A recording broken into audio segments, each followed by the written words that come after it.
Hello. I am glad you are here, settling in for a calm journey into a distant age.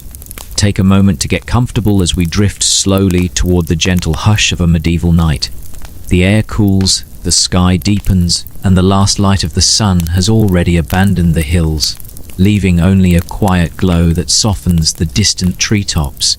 Let us walk together at an easy pace, as if through a narrow village path, lantern light floating softly around us, guiding us deeper into a world long gone but still whispering in the imagination. The night is peaceful, but not empty.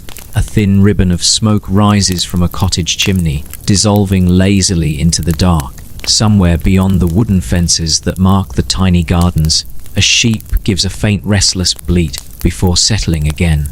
The ground beneath us is firm and worn from generations of passing feet that march to labor, to prayer, to markets, and sometimes to judgment. It is quiet now, though not silent, for medieval nights were alive with subtle sounds, the kind that soothed rather than startled.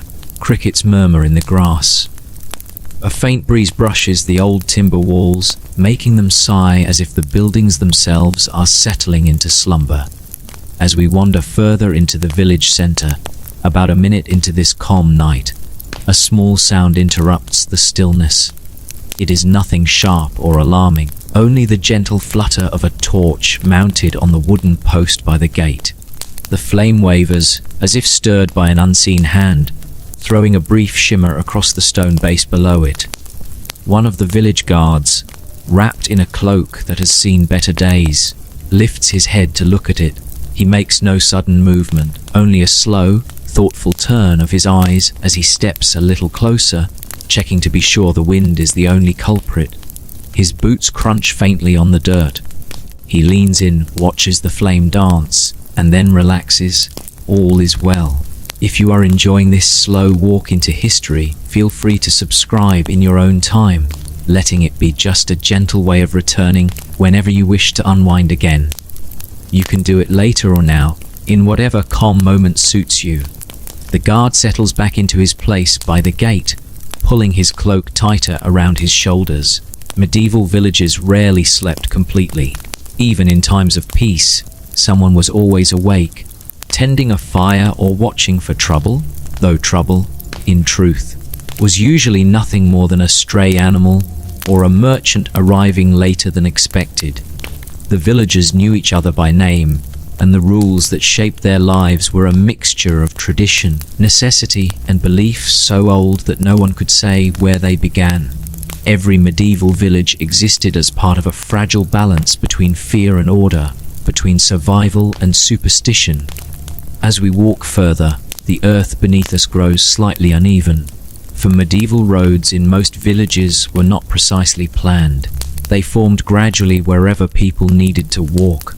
In the dim moonlight, we see the outlines of houses clustered close together for warmth and safety. Some are built from wattle and daub, their walls coated with layers of earth that smell faintly of clay and straw. Others show timber frames, their beams set at angles that have held for decades despite rain, frost, and the passing of countless seasons. Each of these homes is governed by rules that shape the daily rhythm of life. Some of these rules make sense even to a modern mind. Others seem unusual, even strange, yet to the people of this time they felt perfectly normal.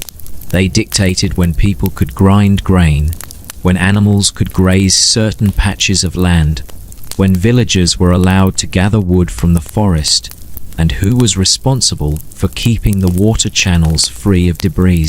These rules were not merely guidelines. They were the bones of the community, and ignoring them could upset not only neighbors, but also the unseen forces that villagers believed governed their fortunes. A faint light glows through the cracks of a nearby cottage door. Someone inside is still awake, perhaps a mother finishing some mending, or an old man telling a final story before sleep. The medieval world was full of stories, shared by firelight or whispered at the edges of chores.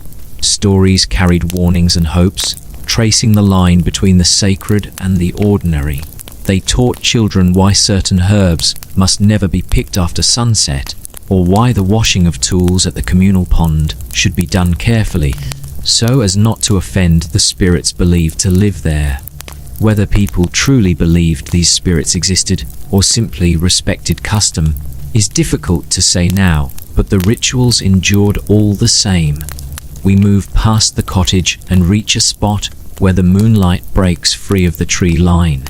It spills across a worn wooden structure that once served as the meeting place for the village council. These councils were made up of a few villagers entrusted with maintaining order and enforcing the rules. Each council member knew the weight of their responsibility. If someone violated a rule about livestock or failed to upkeep a boundary fence, it was their task to resolve the issue before it festered into conflict. Medieval disputes could grow quickly if not managed carefully. A single wandering goose or a boundary stone nudged out of place could trigger tensions that lingered for years. Beyond the meeting place lies the well, the heart of the village. Its stone rim is smooth from countless hands that have lowered buckets into its depths. Clean water was both blessing and burden. Keeping the well free from contamination required cooperation and vigilance. Certain days were designated for cleaning the area around it, and strict rules governed what might be washed nearby. If someone broke these rules, the consequences were not only social but practical. Polluted water could spell disaster for everyone, a truth the villagers understood with an urgency born of experience. In the distance, the guard who had checked the torch now returns to his quiet watch, and we continue our slow walk. Medieval nights often felt much longer than ours do today, shaped by candlelight and moon phases rather than clocks. People slept in segments, waking in the middle of the night for prayer or small tasks before drifting off again. Darkness was not feared so much as respected. It carried secrets but also peace. It was an interval where the world held its breath. Another home appears on our left, smaller than the rest, its crooked roof leaning as though listening to the earth. A widow lives here, one of the many women who navigated the complicated rules of medieval life on their own after losing a husband. Widows occupied a curious position in the social structure. They retained more freedom than many married women, yet they were often the subject of scrutiny. People watched their actions closely, sometimes with sympathy and sometimes suspicion. A widow who owned a bit of land or a few animals had to be careful not to attract envy. The rules of the village protected her to a degree, but they also demanded that she live in a way that reassured others she posed no threat to property, lineage, or custom. Imagine stepping closer to her window. You would hear only the faint rustle of straw bedding or the settling sigh of the hearth. She might be asleep or staring quietly into the embers, thinking of seasons past. Many medieval villagers ended their days in reflection, considering what tasks awaited them, what debts they owed, and what omens might hint at fortune or hardship. Their calendars were filled with holy days and feast days, each bringing its own expectations and rules. Some were joyous, with shared meals and music. Others were solemn, requiring fasting or silence.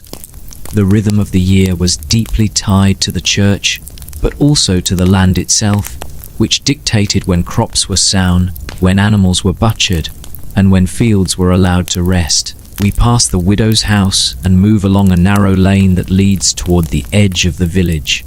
Here the smell changes. The air carries hints of damp wood and animal musk as we near the barns and pens. Livestock was essential to survival, and the rules governing them were strict. A cow could not wander freely, for a single mishap could ruin a neighbor's crops. Chickens and geese were expected to be penned unless otherwise permitted.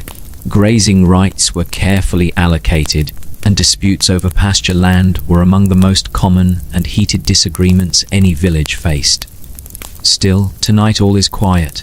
The animals are asleep, and only the soft rustle of hay shifts in the breeze. Farther ahead, the faint silhouette of the forest waits, dark and patient. Forests in medieval times were both resource and peril. They provided timber, herbs and game, but they also held dangers, both real and imagined.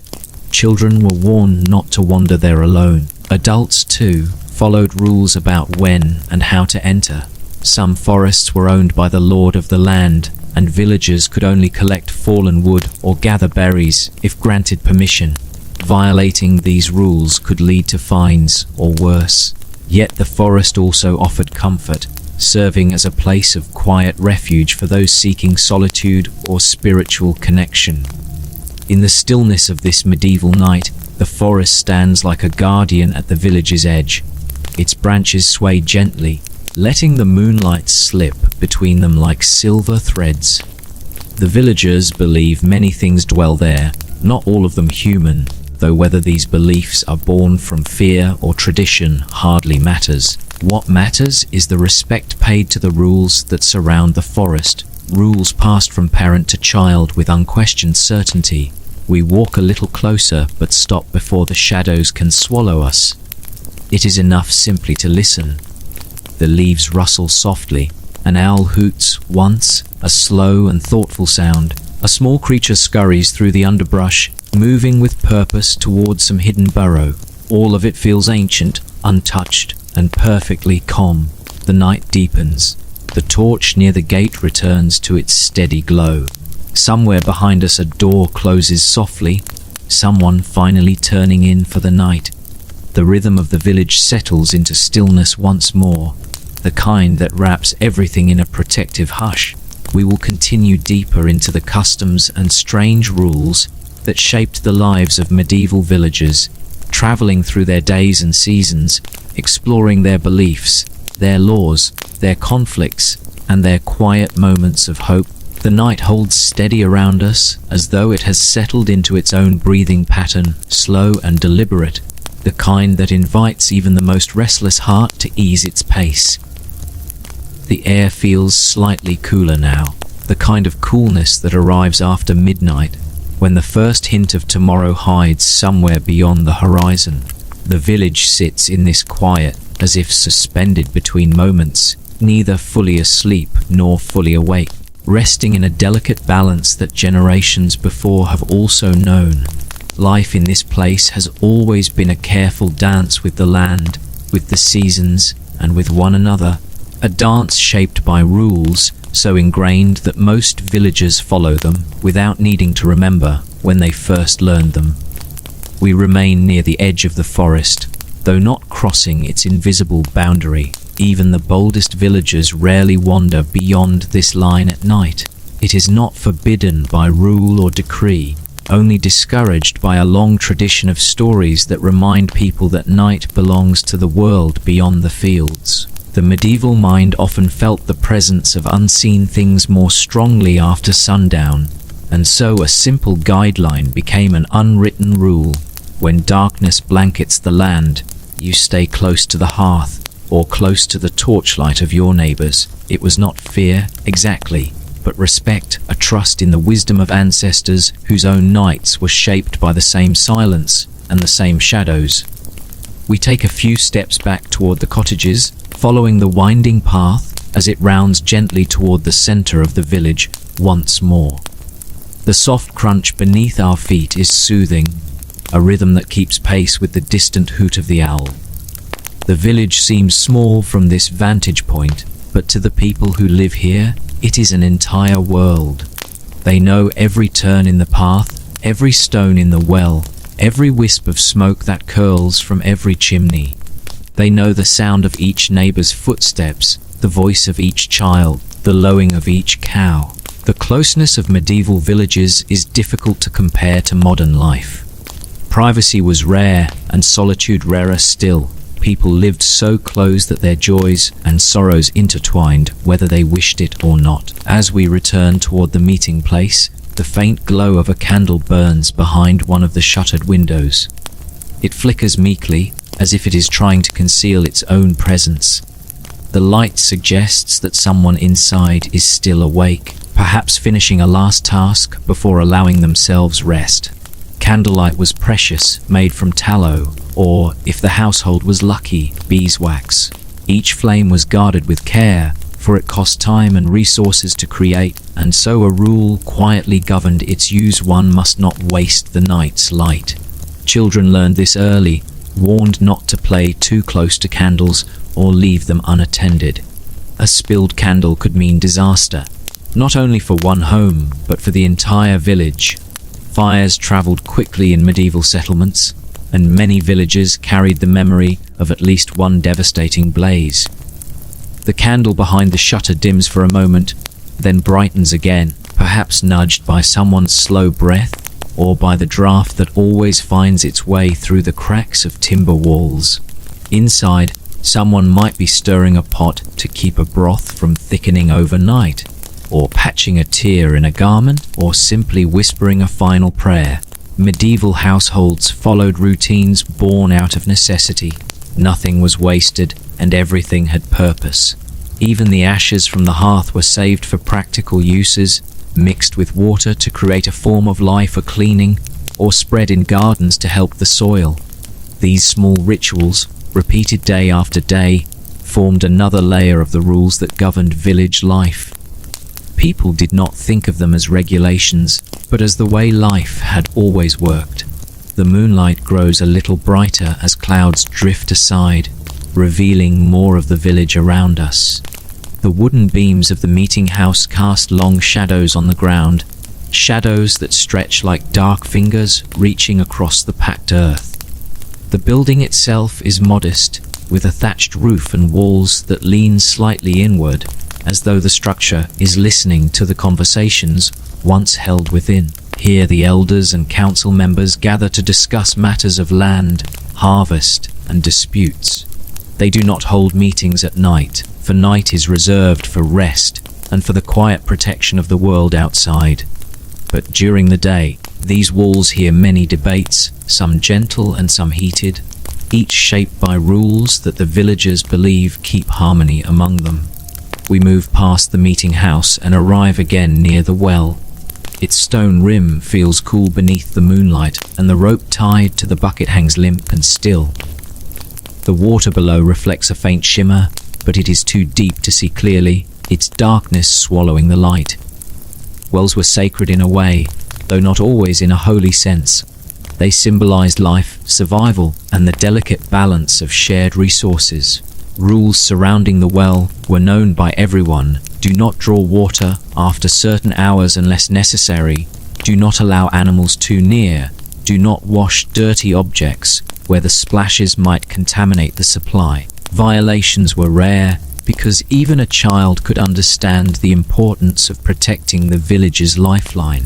Near the well, a soft breeze stirs, carrying with it the scent of damp stone and the faintest trace of wildflowers from the nearby meadow.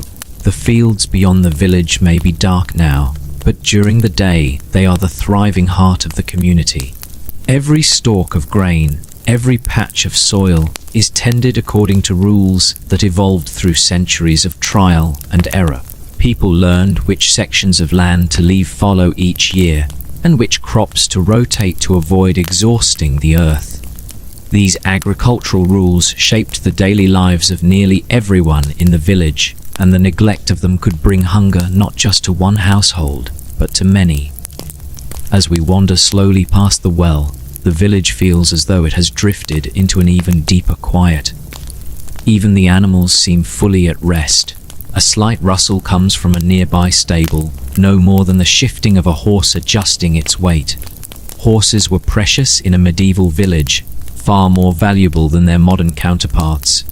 A horse was strength, speed, and utility. The rules about their care were strict, though mostly unstated. Feed them before you feed yourself. Keep their hooves clean. Ensure their shelter is dry. A poorly tended horse could mean the loss of essential work in the fields or the inability to transport goods to market. We continue down another path, narrower than the main one. This lane is bordered by low wooden fences that mark the boundaries of small kitchen gardens. These gardens provide vegetables, herbs, and sometimes medicinal plants. Each garden is tended according to traditional methods taught by parents and grandparents. Certain herbs are planted only in certain corners, following beliefs that some plants thrive better when they grow near particular neighbors.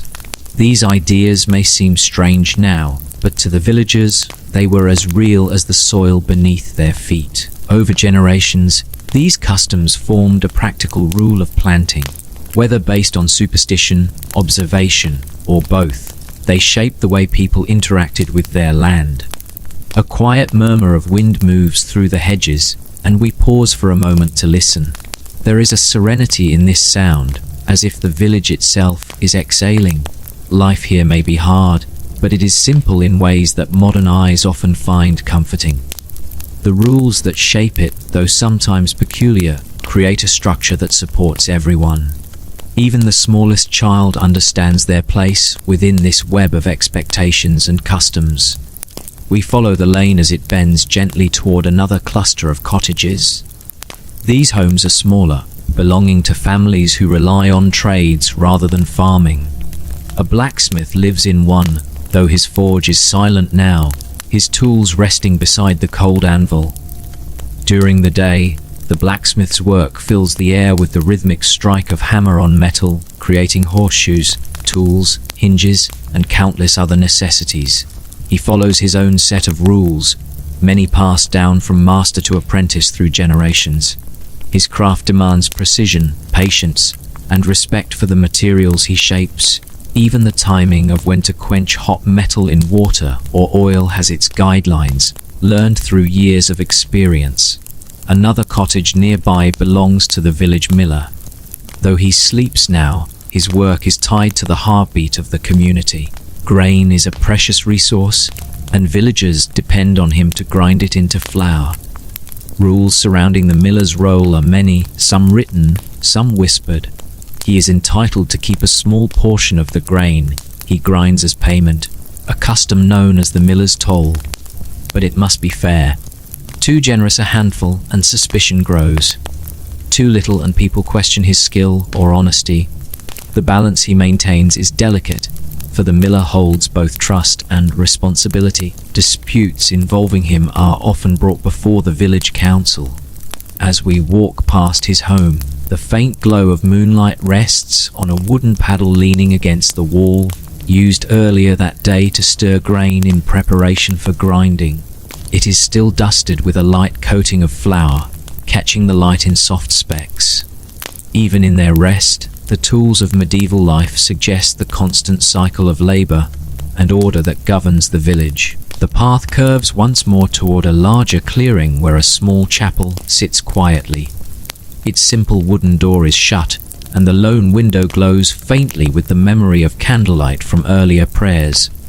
The chapel is not grand, but it is cherished. It serves as both spiritual home and social anchor for the villagers. The rules tied to this space are numerous, though most are unwritten. One must attend services on important feast days. One must confess sins when the priest calls the community to reflection. One must observe the rituals that mark births, marriages, and deaths. These rules were not enforced harshly, but they shaped every aspect of life.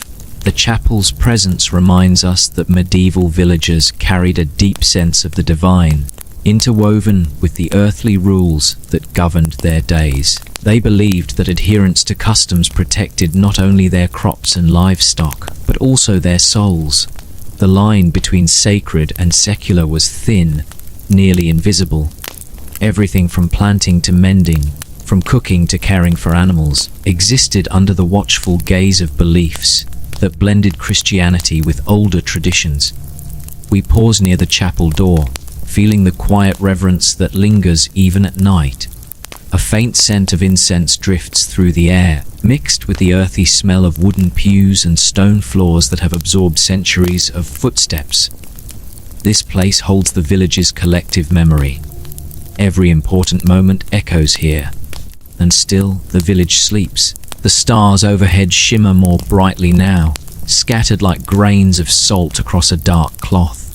Their cold light touches the tops of the thatched roofs and the edges of the fences, outlining the village in a pale glow. The guard near the gate shifts lightly, perhaps moving to keep warm. His cloak sways with the breeze, and he glances once more toward the torch, ensuring it still burns steadily. We begin to walk again, moving past the chapel and toward a small communal area where a long wooden table stands. During the day, this spot hosts shared meals during feast days or meetings during important events. Tonight it is silent, the benches resting in stillness. The table bears faint marks of countless gatherings, scratches left by knives, grooves worn by elbows, stains from spilled ale or broth. These traces tell their own story, one of community and shared experience. The rules of hospitality govern this space.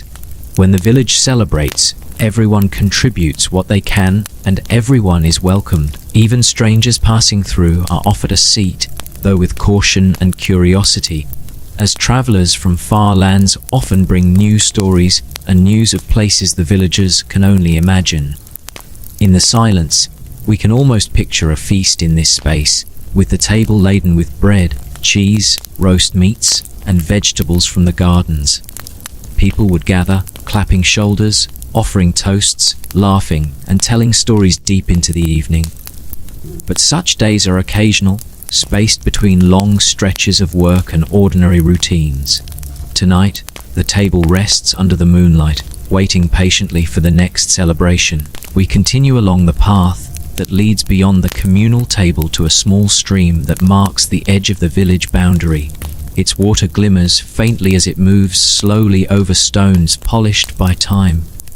The sound is soft, like a whisper threading through the grass. This stream serves many purposes.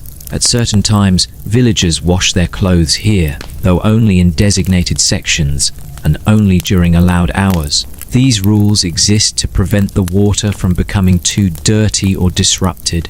In some villages, a particular spot along the bank is reserved for washing wool or soaking flax, while another is meant exclusively for fetching water for animals. Violating these boundaries could spark conflict, not because the rules are punishments, but because they preserve harmony. As we stand near the stream, listening to its gentle murmur, we realize how interconnected everything is. The villagers may not articulate it in modern terms, but they understand instinctively that breaking these customs risks unbalancing the delicate thread that binds everyone together. These rules, some strange, some practical, some mysterious, form the foundation upon which their lives rest. They are the reason the village thrives, the reason peace holds through long winters and unpredictable harvests. And yet, each rule has its own story, its own origin lost to time. Many began with a single event, perhaps a bad harvest, or a harsh winter, or a long-ago conflict between families. Others grew from beliefs passed through the generations, shaped by fears, hopes, and the rhythms of the land. Over centuries, these rules became woven into the very identity of the community. The stream gurgles quietly, and a single leaf drifts across its surface, spinning lazily before catching on a rock. The moment is simple, but it reminds us of the slow flow of time in this world. Change comes gradually, measured in seasons rather than days. A new rule might emerge if the council decides it is needed, but even then, it would take years for it to settle firmly into the villagers' minds. We turn back toward the village, drawn once more by the peaceful glow of the cottages. The roofs, dark and slightly uneven, look almost like sleeping creatures curled beneath the sky. As we pass the gardens again, the scent of damp earth lingers, carrying a faint sweetness that hints at growing life hidden beneath the soil. We walk on in the gentle dark, continuing to move through the quiet heart of the medieval night, through a place shaped by customs and rhythms that reveal themselves slowly, like petals opening as dawn approaches. We step gently along the worn path that leads past the gardens and back toward the heart of the village, moving at the pace of the night itself. Darkness drapes everything in quiet blue shadows, but the moon, higher now, begins to spill more light, highlighting the contours of roofs and the edges of fences. In this light, the village seems to breathe slowly, its rhythm measured, deliberate, unhurried. Each cottage, each barn, each small corner of this tiny world is full of memory, shaped by the footsteps of those who came before. In these moments, the past and present blend, and one begins to understand that life here, in all its apparent simplicity, is governed by a complexity that is invisible until you move through it slowly. As we pass the small communal square again, we notice the long, low benches that are tucked under the walls of the meeting house. These benches are smooth with years of use, worn by elbows, knees, and the quiet weight of tired bodies. Many decisions of consequence have been made here, though they seem so ordinary now, seated as they are beneath the stars.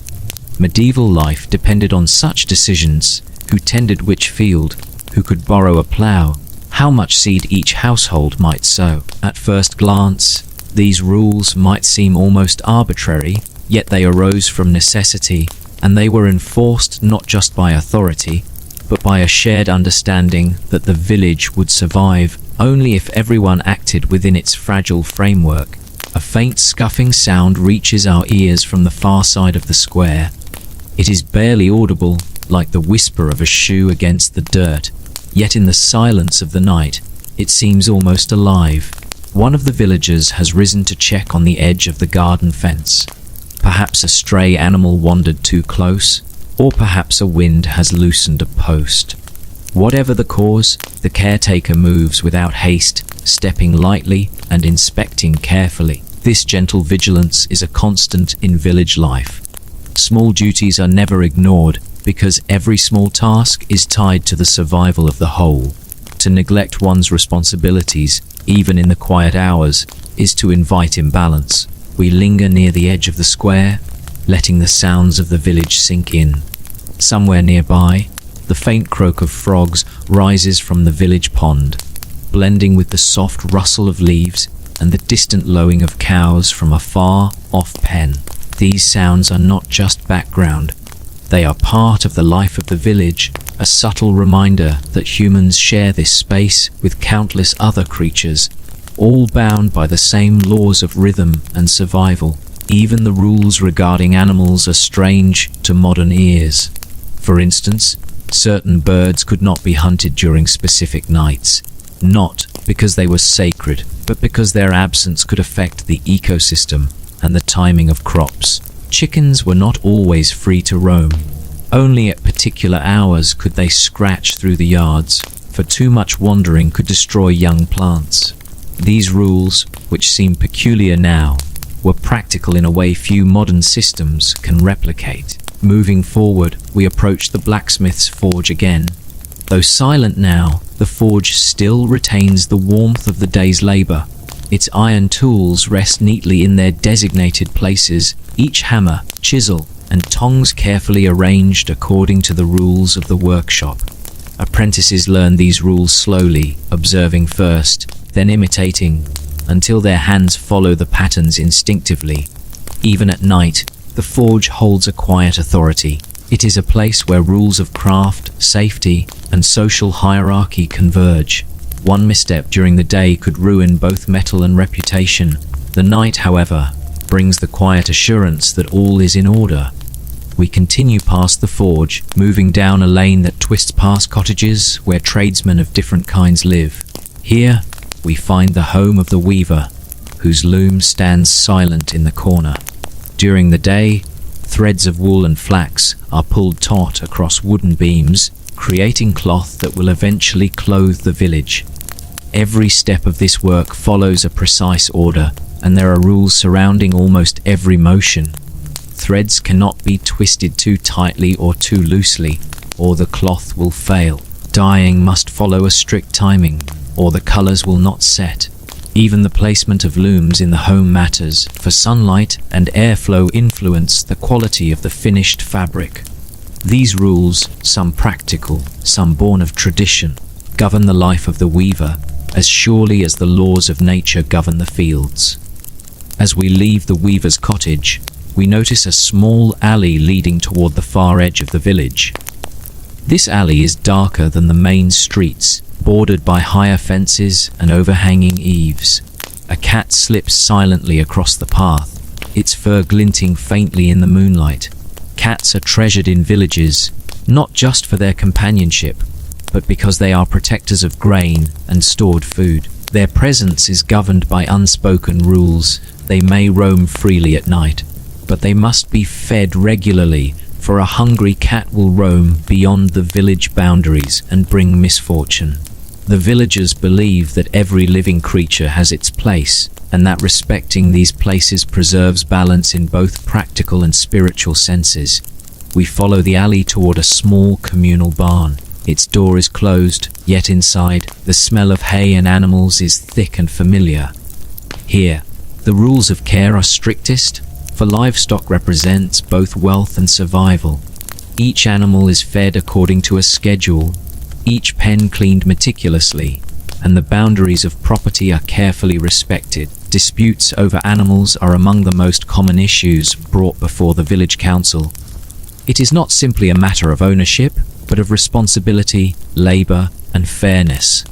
A cow that escapes into another's field can destroy crops, ruin agreements, and strain relationships. The rules surrounding this are both practical and moral. They protect not only property but trust. The barn stands quietly, holding the weight of these rules in its timbered walls. Outside, the night has grown colder, and a thin mist begins to rise from the low-lying fields, curling around the cottages and fences.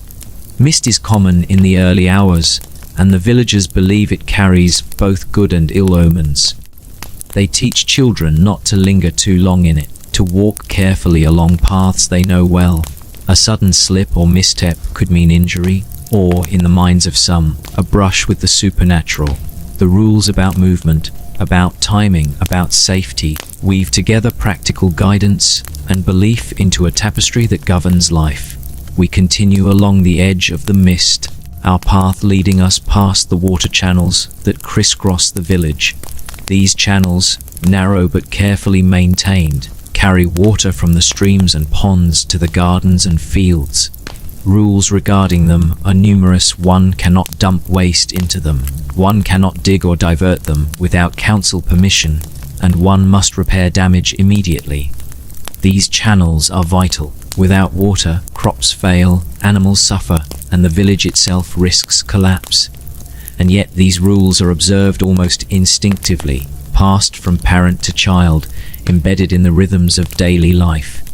The path brings us to another cottage, smaller and simpler, where a widow lives quietly. Unlike the bustling homes we have passed, this one is dimly lit with a single candle flickering at the window. Widows occupy a unique space in medieval villages. They are free from certain household duties assigned to wives, yet the community watches them closely. They must manage property and finances carefully, for envy and suspicion are never far. Yet they also command respect, for their survival demonstrates both skill and resilience. Their lives are bound by subtle rules, social and practical, that dictate how they move, whom they associate with, and how they maintain their homes and possessions.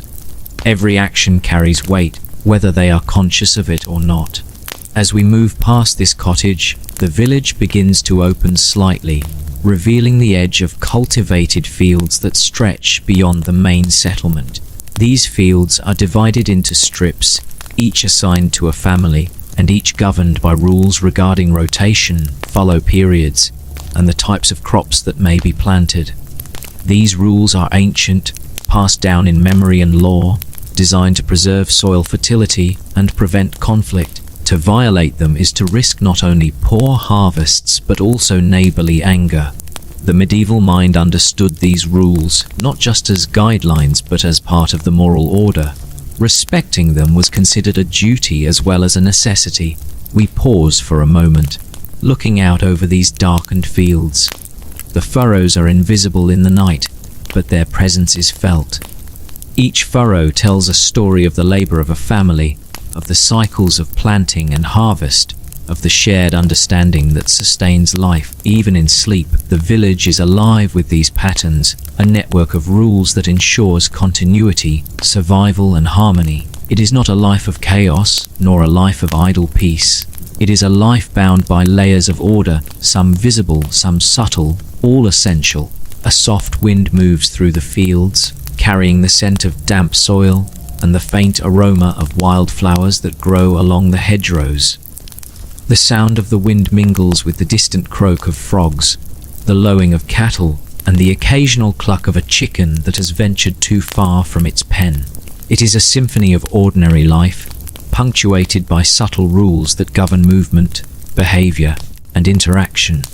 To a visitor from another age, these rules may seem strange, even arbitrary. To the villagers, they are invisible scaffolding, the quiet laws that hold the community together. As we begin to return toward the village center once more, the path takes us past a small cluster of trees that shade the edge of the common grazing area. A faint rustle comes from among the branches.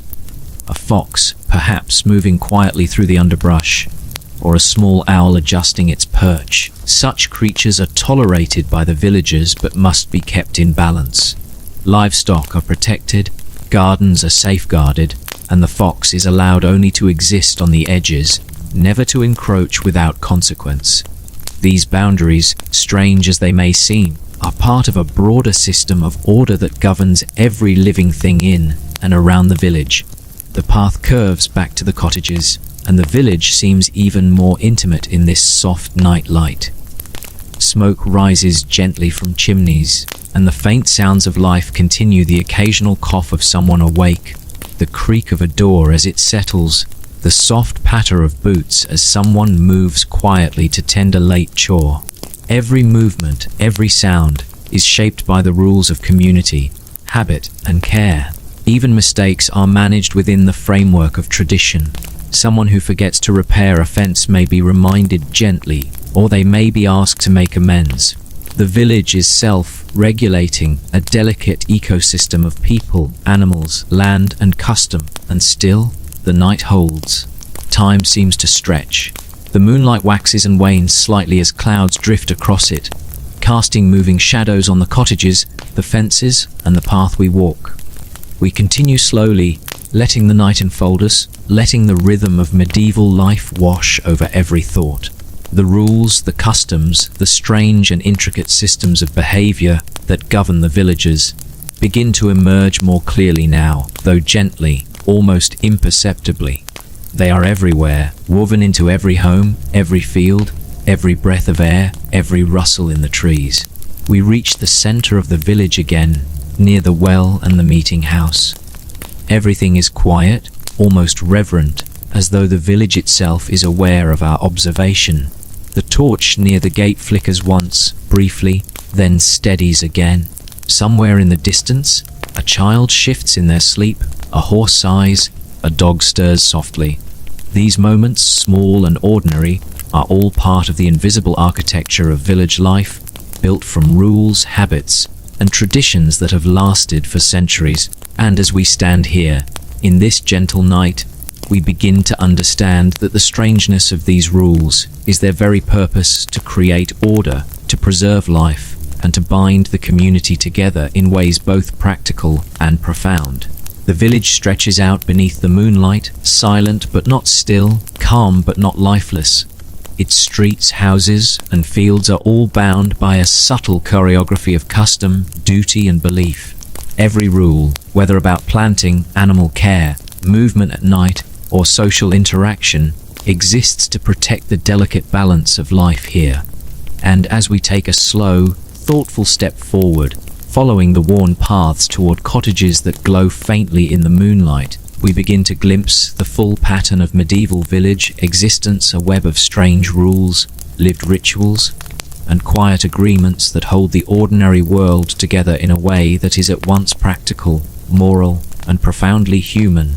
We pause once more, near the well, listening to the water as it settles, reflecting the pale moonlight. The village sleeps around us, wrapped in the quiet rhythms of the night, a world built on strange rules that make life not only possible but enduring. And in this moment, the night itself seems to whisper its own lessons, urging patience, observation, and respect for the invisible threads that bind this place together. We have walked far, seen much, And yet there is so much more to explore. The rules of the village, the customs, the strange, fascinating ways in which life is governed here are endless in their detail. They stretch from the daily labors to the seasonal rhythms, from the treatment of animals to the handling of conflict, from the preparation of meals to the organization of festivals. Each rule has a reason, some obvious, some hidden in history, and each contributes to the fragile yet enduring balance that defines this medieval world. We continue along the winding path, leaving the well behind as the village rests quietly under the watchful moon. The night air carries a faint chill, brushing against the cottages and stirring the smoke that drifts lazily from the chimneys. Here, in the hush of midnight, the village feels like a living organism, every part connected by invisible threads of duty, tradition, and expectation. And yet, while much of this life is rooted in necessity, the work of farming, tending animals, repairing roofs, some of the rules that govern it are peculiar in ways that can seem surprising, even to someone who knows that medieval life demanded order and discipline. As we pass the blacksmith's forge again, still quiet under the starry sky, we notice the neat line of horseshoes displayed on the wall. Each one is carefully shaped and hammered, ready for use. The blacksmith's rules, though perhaps less strange than others, still follow a peculiar rigidity. He may not leave a shoe untempered, even if it seems unnecessary, because the rules of the forge dictate that each piece must be crafted to exact standards. If he fails, a horse could suffer, a cart could falter, and the village's rhythm could be disrupted. Every action, it seems, even the small ones, is tied to consequences that ripple far beyond the immediate moment. In this way, the medieval world is a place where even routine tasks acquire a certain gravity, guided by rules that can feel at once practical and unusual. Continuing down the lane, past the weaver's cottage where the loom rests silently, we find ourselves near the edge of the village green. Here, the rules become more overtly strange to modern eyes.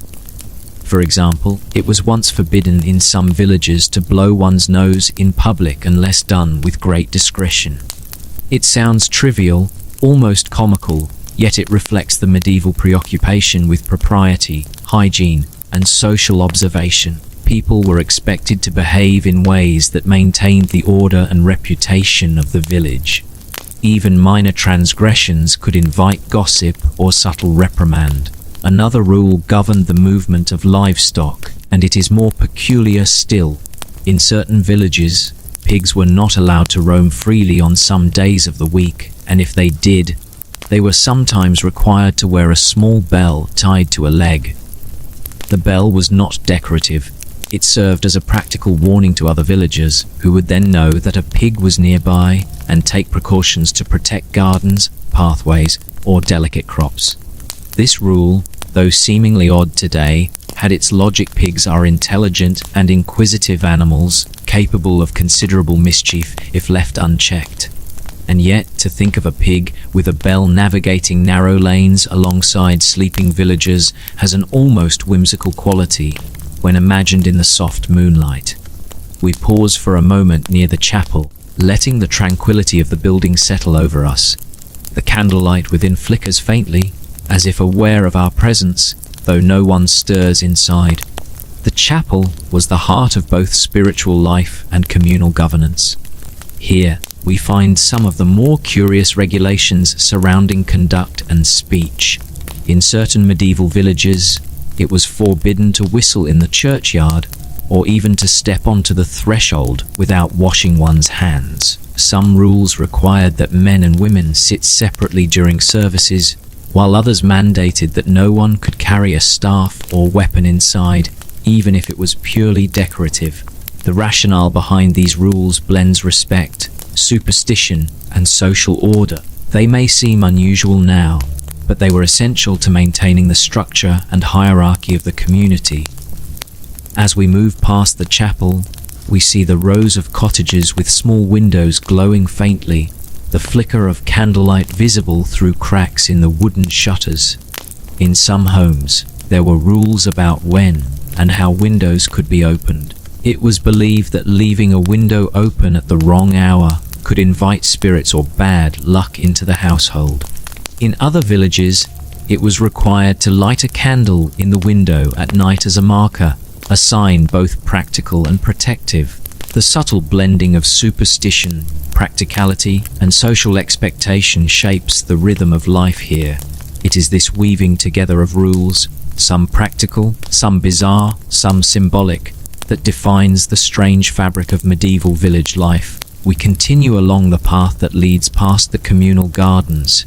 Here the rules become even more tangible in their peculiarity. Certain plants were forbidden to be harvested at night.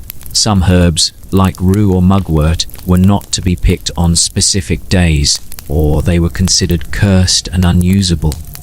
Gardeners would recite verses or chants while planting or harvesting to ensure the land remained fertile and the crops protected from misfortune. The ritualized attention to timing, combined with superstition, gave rise to rules that might strike us as strange, but they were believed to be essential to the well-being of the village. The animals in the pens nearby seemed to sense the quiet attention of the village. Chickens are gathered under the coop roof, cows low softly in the distance, and a single goat shifts, its chain rattling faintly against the post. There were often strict rules about feeding, penning, and moving livestock at particular times.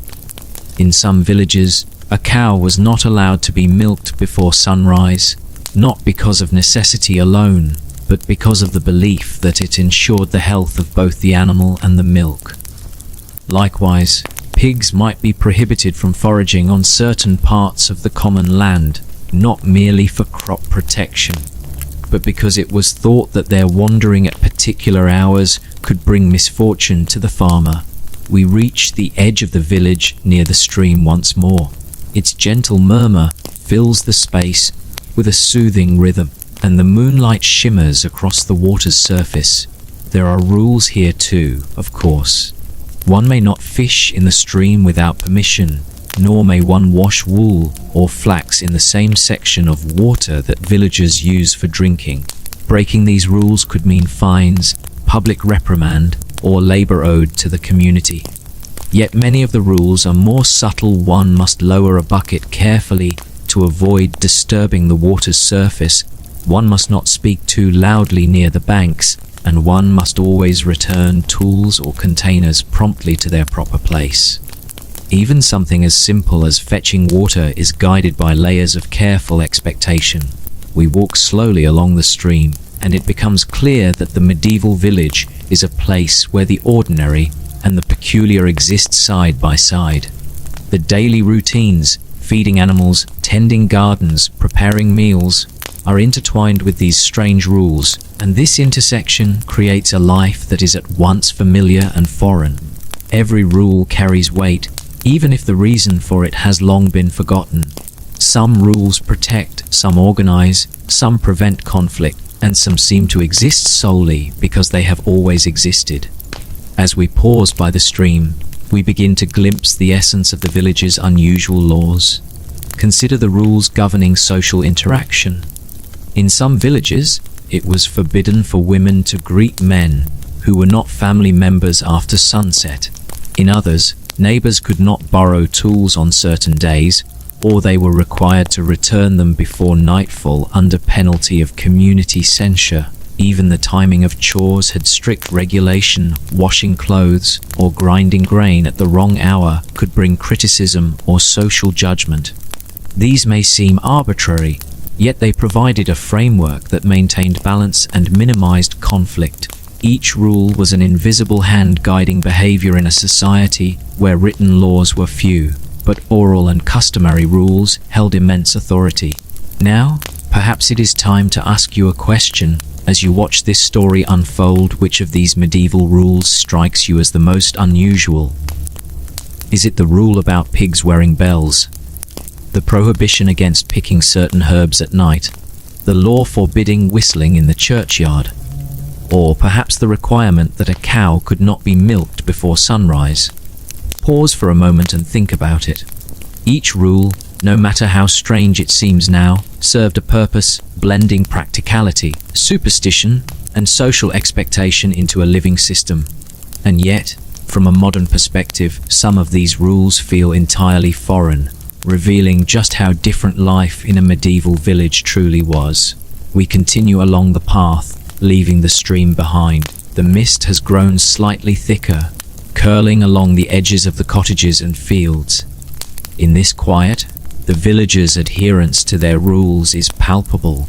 Even minor infractions would have been noticed by neighbors, not always through confrontation, but through quiet observation, subtle warnings, or gentle guidance. This pervasive awareness of rules and the consequences of breaking them shapes behavior in ways both overt and invisible. It is a life deeply structured by expectation, but it is also a life that is interwoven with community, responsibility, and care. We pass by the cottages once more, noting small details that reveal the extraordinary nature of everyday life. The widow tending her small garden works slowly, planting herbs according to the lunar calendar, aware of the rules passed down by generations. The blacksmith's forge rests in silence, yet it still maintains the precise order demanded by centuries of custom. The weaver's threads lie taut, waiting for the dawn when the loom will resume its quiet, rhythmic work. Even the livestock, safely penned, seem to sense the invisible authority that governs their movements. The village is alive with structure, and its rules, though peculiar to us now, have long been the skeleton of life here. As we walk deeper into the village's quiet lanes, it becomes apparent that medieval rules were not merely about preventing chaos. They were about creating a predictable, harmonious world where everyone understood their role. The laws of conduct, work, property, and even superstition intertwined to form a fabric that protected both the physical and social well-being of the village. The strangeness of some rules is simply a reflection of a worldview that is foreign to modernized one, in which the rhythms of nature, the whims of spirits, and the interdependence of humans and animals were all inseparable, and each required regulation in order to maintain balance. The night stretches on, and the village rests beneath the moonlight. We pause one final time near the edge of the garden plots, gazing at the darkened fields and the faintly shimmering stream. The rules, the customs, the strange and meticulous laws that govern this village, these are not curiosities alone, but the scaffolding of life itself. The more we observe, the clearer it becomes that every aspect of existence here is bound by order, and even the oddest rule serves a purpose, however hidden it may be. The village waits for dawn, for another day in which these rules will guide action, prevent conflict, and protect life. And as we stand in this quiet moment, it is easy to imagine the villagers, long asleep in their homes, dreaming of their daily labors, their small triumphs, and the invisible rules that shape them. We leave the faintly misted gardens behind and continue walking along the winding village paths, guided by the soft silver glow of the moon. The village is still, yet alive with subtle motions. The faint rustle of leaves, the occasional shuffle of a sleeping animal, the whisper of the wind across rooftops. These are the sounds of a world ruled by countless laws and customs, some obvious, some invisible, each one shaping the way villagers live, move, and interact. The rules of a medieval village were unlike the laws of a city, formal and written. They were intimate, immediate, and sometimes strange, born from generations of observation, necessity, and belief. And as we move slowly, we begin to encounter them, layer by layer. Consider first the rules surrounding food, for this was the cornerstone of survival. In many villages, there were strict prohibitions against eating certain foods at specific times. For example, during Lent or on designated holy days, eating meat was forbidden. This is familiar to us today as part of religious observance, yet in some villages, the rules extended far beyond the general calendar. Even the preparation of meals was regulated. Bread baked on a Monday might not be eaten on Tuesday unless certain rituals had been observed. Failure to follow these guidelines could provoke the ire of neighbors or the priest, not merely as spiritual admonishment, but as a warning that the balance of daily life had been disrupted. Food, after all, was not simply nourishment. It was part of the moral and social fabric of the village. Another intriguing rule concerned brewing ale, which was both a daily staple and a key economic activity. In many villages, every household was allowed to brew only a certain quantity, and the timing of brewing was regulated. Brewing ale too early in the morning or too late at night could be seen as improper, and excessive brewing might draw suspicion of hoarding or illicit trade. The ale itself was part of a delicate system, a shared commodity whose production and consumption were governed by custom, law, and morality. To break these rules was to threaten the social equilibrium as much as to risk the physical quality of the ale. The care and control of animals were similarly bound by curious regulations. As we pass the pens near the edge of the village, imagine a cow tethered with care, or a pig allowed to roam only at certain times of day. In some villages, pigs were forbidden from grazing on the common pastures on Mondays, for it was believed that Monday was the day of rest for the earth, a subtle reflection of the village's integration of labor, superstition, and rhythm. Chickens, likewise, were restricted in their movements. A wandering hen could destroy a neighbor's carefully planted garden, but rules dictated when and where chickens could roam, often tied to the hours of the day or even phases of the moon. To modern eyes, these rules may seem bizarre, yet for medieval villagers, they were practical, moral, and protective, designed to ensure fairness and survival. One of the more peculiar rules involved behavior in public spaces. It was forbidden in certain villages to leave a door open after nightfall, as this was believed to invite theft, misfortune, or even wandering spirits into the home.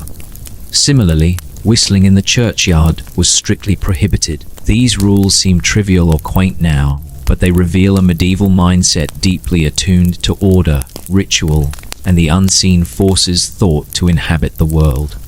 Social conduct itself was governed by such minutiae. Greetings were prescribed according to age, gender, and status. Conversations were moderated by custom, ensuring that gossip or unseemly behavior could be curtailed without recourse to formal punishment.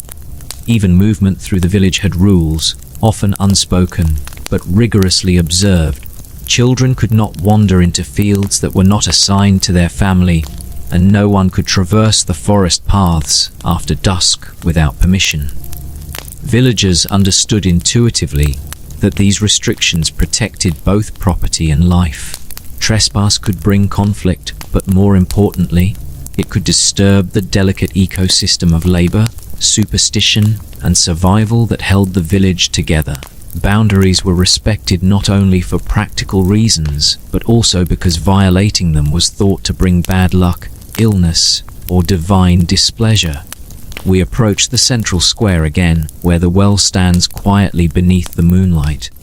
Here, rules concerning water were particularly strict. One must never draw water for livestock from the same spot used for human consumption. Washing clothes in certain areas of the well was forbidden, lest the purity of the supply be compromised. A bucket must be lowered carefully, and no one could take more than their share without risking the judgment of neighbors. Water was life, and its protection demanded vigilance, discipline, and attention to details that may seem excessive today, yet were essential to survival in a world without filtration or public health systems. Moving past the well, we notice the small workshop of the carpenter. Tools rest neatly, every hammer and chisel in its place. In some villages, carpenters were forbidden from working on certain days, often holy days, not only out of religious observance, but because the rules ensured a coordinated pace of labor throughout the village. Neighbors knew when to expect activity, and this scheduling minimized conflicts over noise, use of shared spaces, and even firewood. The rules, while strange to a modern observer, reveal a carefully orchestrated ecosystem where every action is balanced with the rhythms of community life. Now, Consider rules surrounding punishment and justice. In some villages, petty theft or infractions were not judged solely by a formal court, but by the village assembly, guided by custom. Public shaming was common, sometimes involving wearing a sign indicating the offense, or performing specific tasks as penance. One village might decree that a person who allowed their animals to wander into a neighbor's field had to work for the affected household for a week. Another might require a repeat offender to perform a ritual apology in front of the chapel. The rules of retribution were highly specific, deeply embedded in custom, and often surprisingly precise. To modern eyes, the methods and forms of enforcement may appear peculiar, but they function to preserve social harmony and prevent escalating conflict. Even the use of fire was regulated. Open flames were controlled carefully. Bonfires, hearth fires, and lamps were subject to rules about timing, location, and purpose. One could not burn refuse on certain nights, nor leave a hearth unattended, lest the flames threaten the structures that were so closely packed together. Candlelight itself was rationed in some households, used sparingly to protect both resources and safety. And then there were rules of dress and appearance, which varied by season, status, and occasion. Certain colors or fabrics might be forbidden to commoners, while peasants had restrictions on wearing shoes of a particular type during festivals. Children were taught from an early age how to dress according to their age, gender, and family standing. The reasoning behind these rules often blended practicality with social hierarchy, but the results could seem peculiar. A simple rule about a cloak buttoned incorrectly could carry social consequences, not because of the cloth itself, but because the violation disrupted the expectations of propriety that maintained order. By now, it becomes apparent that these rules, strange as they may seem, all serve to create a cohesive, functioning society. Their oddity is less important than the effect they had minimizing conflict, protecting resources, and guiding behavior in a world without modern infrastructure. And yet, their peculiarity cannot be ignored. Some rules, like prohibitions on whistling, early milking of cows, or even when and where pigs may graze, strike us as unusual precisely because the modern world no longer requires such codification. In a society governed by clocks, permits, and formal law, the minutiae of daily conduct feel alien. We leave the faint light of the central square behind, walking down a narrow lane that winds past cottages, leaning slightly from centuries of settlement. The soft rustle of leaves and the occasional distant cough from a sleeper remind us that the village is alive, even in the hush of night. Here, the rules of life are almost invisible, yet they exert a constant influence over every step, every motion. Consider trade and commerce. Even the simplest exchanges were governed by strict rules. Bakers, for instance, were often forbidden from selling bread before sunrise, not only because it was customary to allow the dough to rise properly, but also to maintain fairness among bakers and avoid disputes over early sales. Similarly, wholesalers were restricted to certain hours, ensuring that the community had a steady, equitable supply. Merchants who violated these rules risked fines or public reprimand. These regulations may seem odd today, but they ensured predictability and trust in a world without written contracts or modern markets. Then there were rules surrounding festivals and gatherings, which were both social and practical. For instance, certain dances or communal celebrations were restricted to specific days, often tied to the agricultural calendar or religious observances. It might be forbidden to dance before the harvest festival, or for women to participate in certain activities during holy weeks. These rules may sound restrictive, yet they structured the village's social rhythm. They created space for collective celebration, while ensuring that labor and survival tasks were not neglected. Punishment itself was a realm of curious regulation. Minor infractions, such as a farmer letting his sheep wander into a neighbor's field, might be resolved with a form of community service. The offender would work for the affected household for a set period. More serious violations could involve public shaming, such as being made to wear a sign describing the offense or perform a ritualized apology at the chapel. One particularly strange rule, still recorded in some village accounts, required a man who had argued in public to spend a night outside, alone in the fields, as a way to reflect on the disruption caused by his behavior. These practices were meant to restore social harmony rather than merely punish, blending morality, practicality, and spectacle in a way that seems unusual to modern eyes. Rules also governed movement within the village. Certain streets might be designated for particular groups at specific times. For example, livestock had to follow prescribed paths, and children were often forbidden from entering fields belonging to others. Walking alone at night could be restricted, not only for safety, but because superstition dictated that wandering in darkness without purpose might invite misfortune. Even crossing paths with certain neighbors required etiquette. Greetings, bows, or the acknowledgement of rank and role could not be ignored. Breaking these rules could lead to minor scolding, gossip, or exclusion from communal activities. Small punishments, yet effective in enforcing conformity. Food, too, was tied to elaborate regulations beyond fasting. Certain vegetables or herbs could not be harvested on particular days. Medicinal plants had their own rules. A single mistake in timing or method could render them useless, or worse, bring harm. Wild plants, gathered from forests or hedgerows, were often subject to communal rights. One could not simply take what one wished. A breach might mean repayment to the community or a ritualized apology to maintain trust.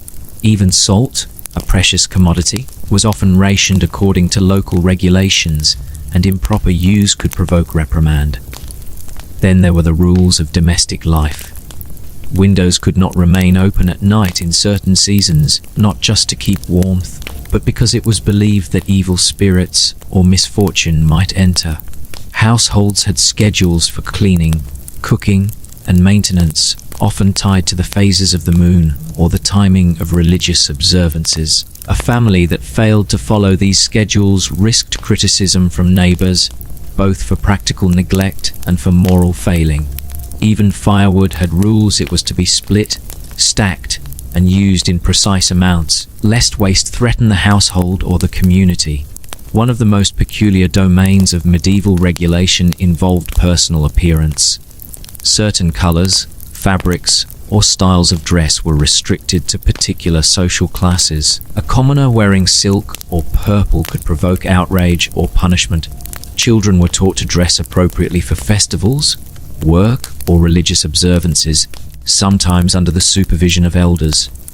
Hairstyling, too, was regulated in some villages. Married women might be forbidden from wearing their hair loose, and men were expected to maintain specific lengths or styles according to season or occupation.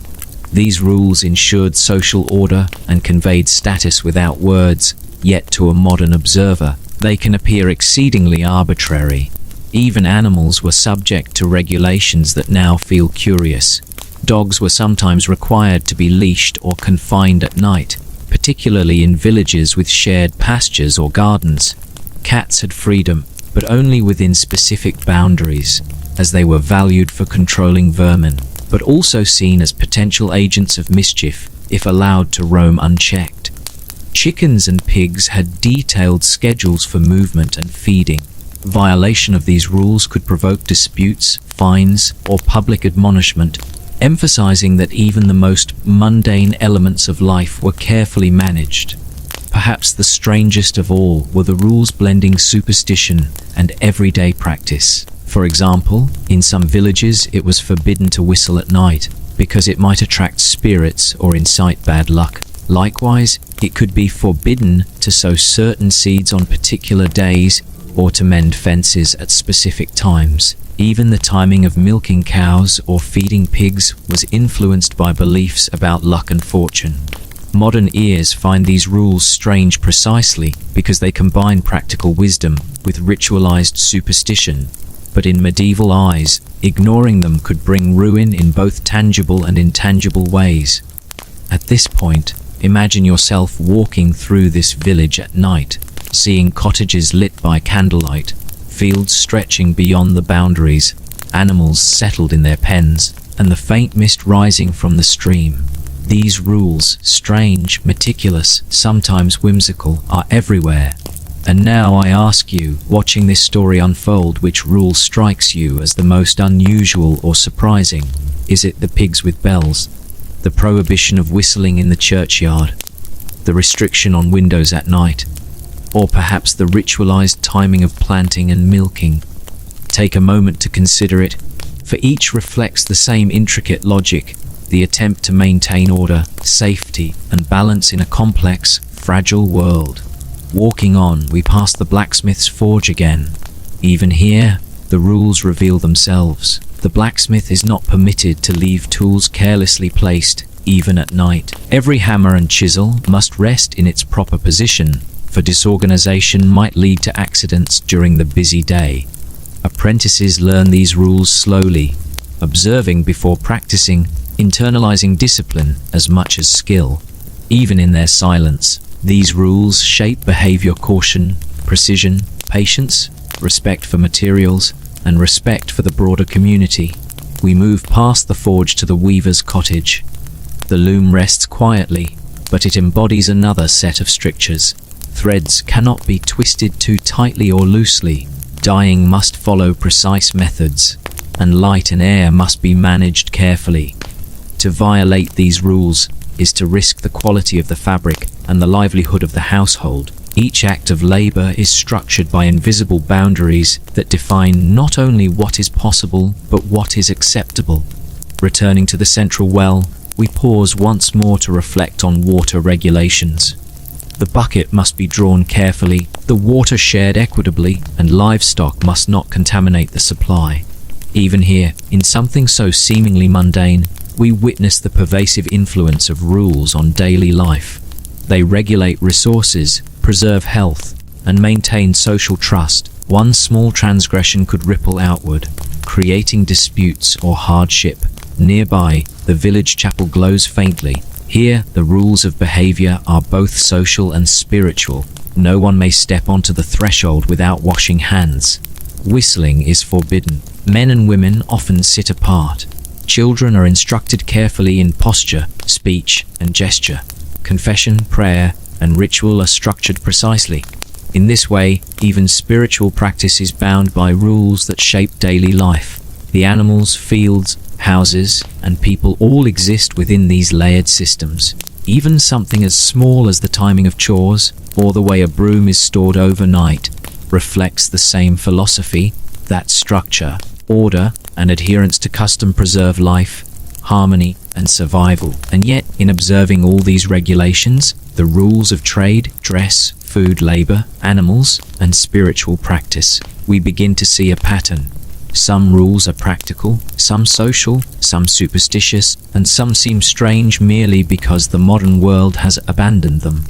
Taken together, they form a lattice that holds the village in balance, allowing life to continue through centuries of uncertainty, scarcity, and change. The night grows deeper, the mist thickens along the paths, and the village lies in a serene quiet that seems to honor every rule we have encountered. Each lamp flickers, each animal breathes in rhythm, each cottage rests under the moonlight, all guided by invisible yet unmistakable codes of conduct. The village is alive, not chaotic but orderly, not rigid but adaptive, and profoundly human in the way it relies on these strange, precise rules to sustain life. We stop again near the edge of the village, gazing at the cottages, the fields, and the small stream glimmering faintly. It is here, in the hush of night, that the strangeness and the logic of medieval rules fully reveal themselves. They may appear whimsical, unnecessary, or overly meticulous to us, but for the villagers, they are the scaffolding of existence, practical, moral, protective, and social. They are a testament to human ingenuity, belief, and the desire for continuity in a world both fragile and beautiful. And even now, as we stand in quiet reflection, There are countless more rules yet to explore, rules governing weddings, funerals, festivals, markets, travel, construction, and the smallest gestures of courtesy and care. Each is a story, each a thread in the tapestry of medieval life.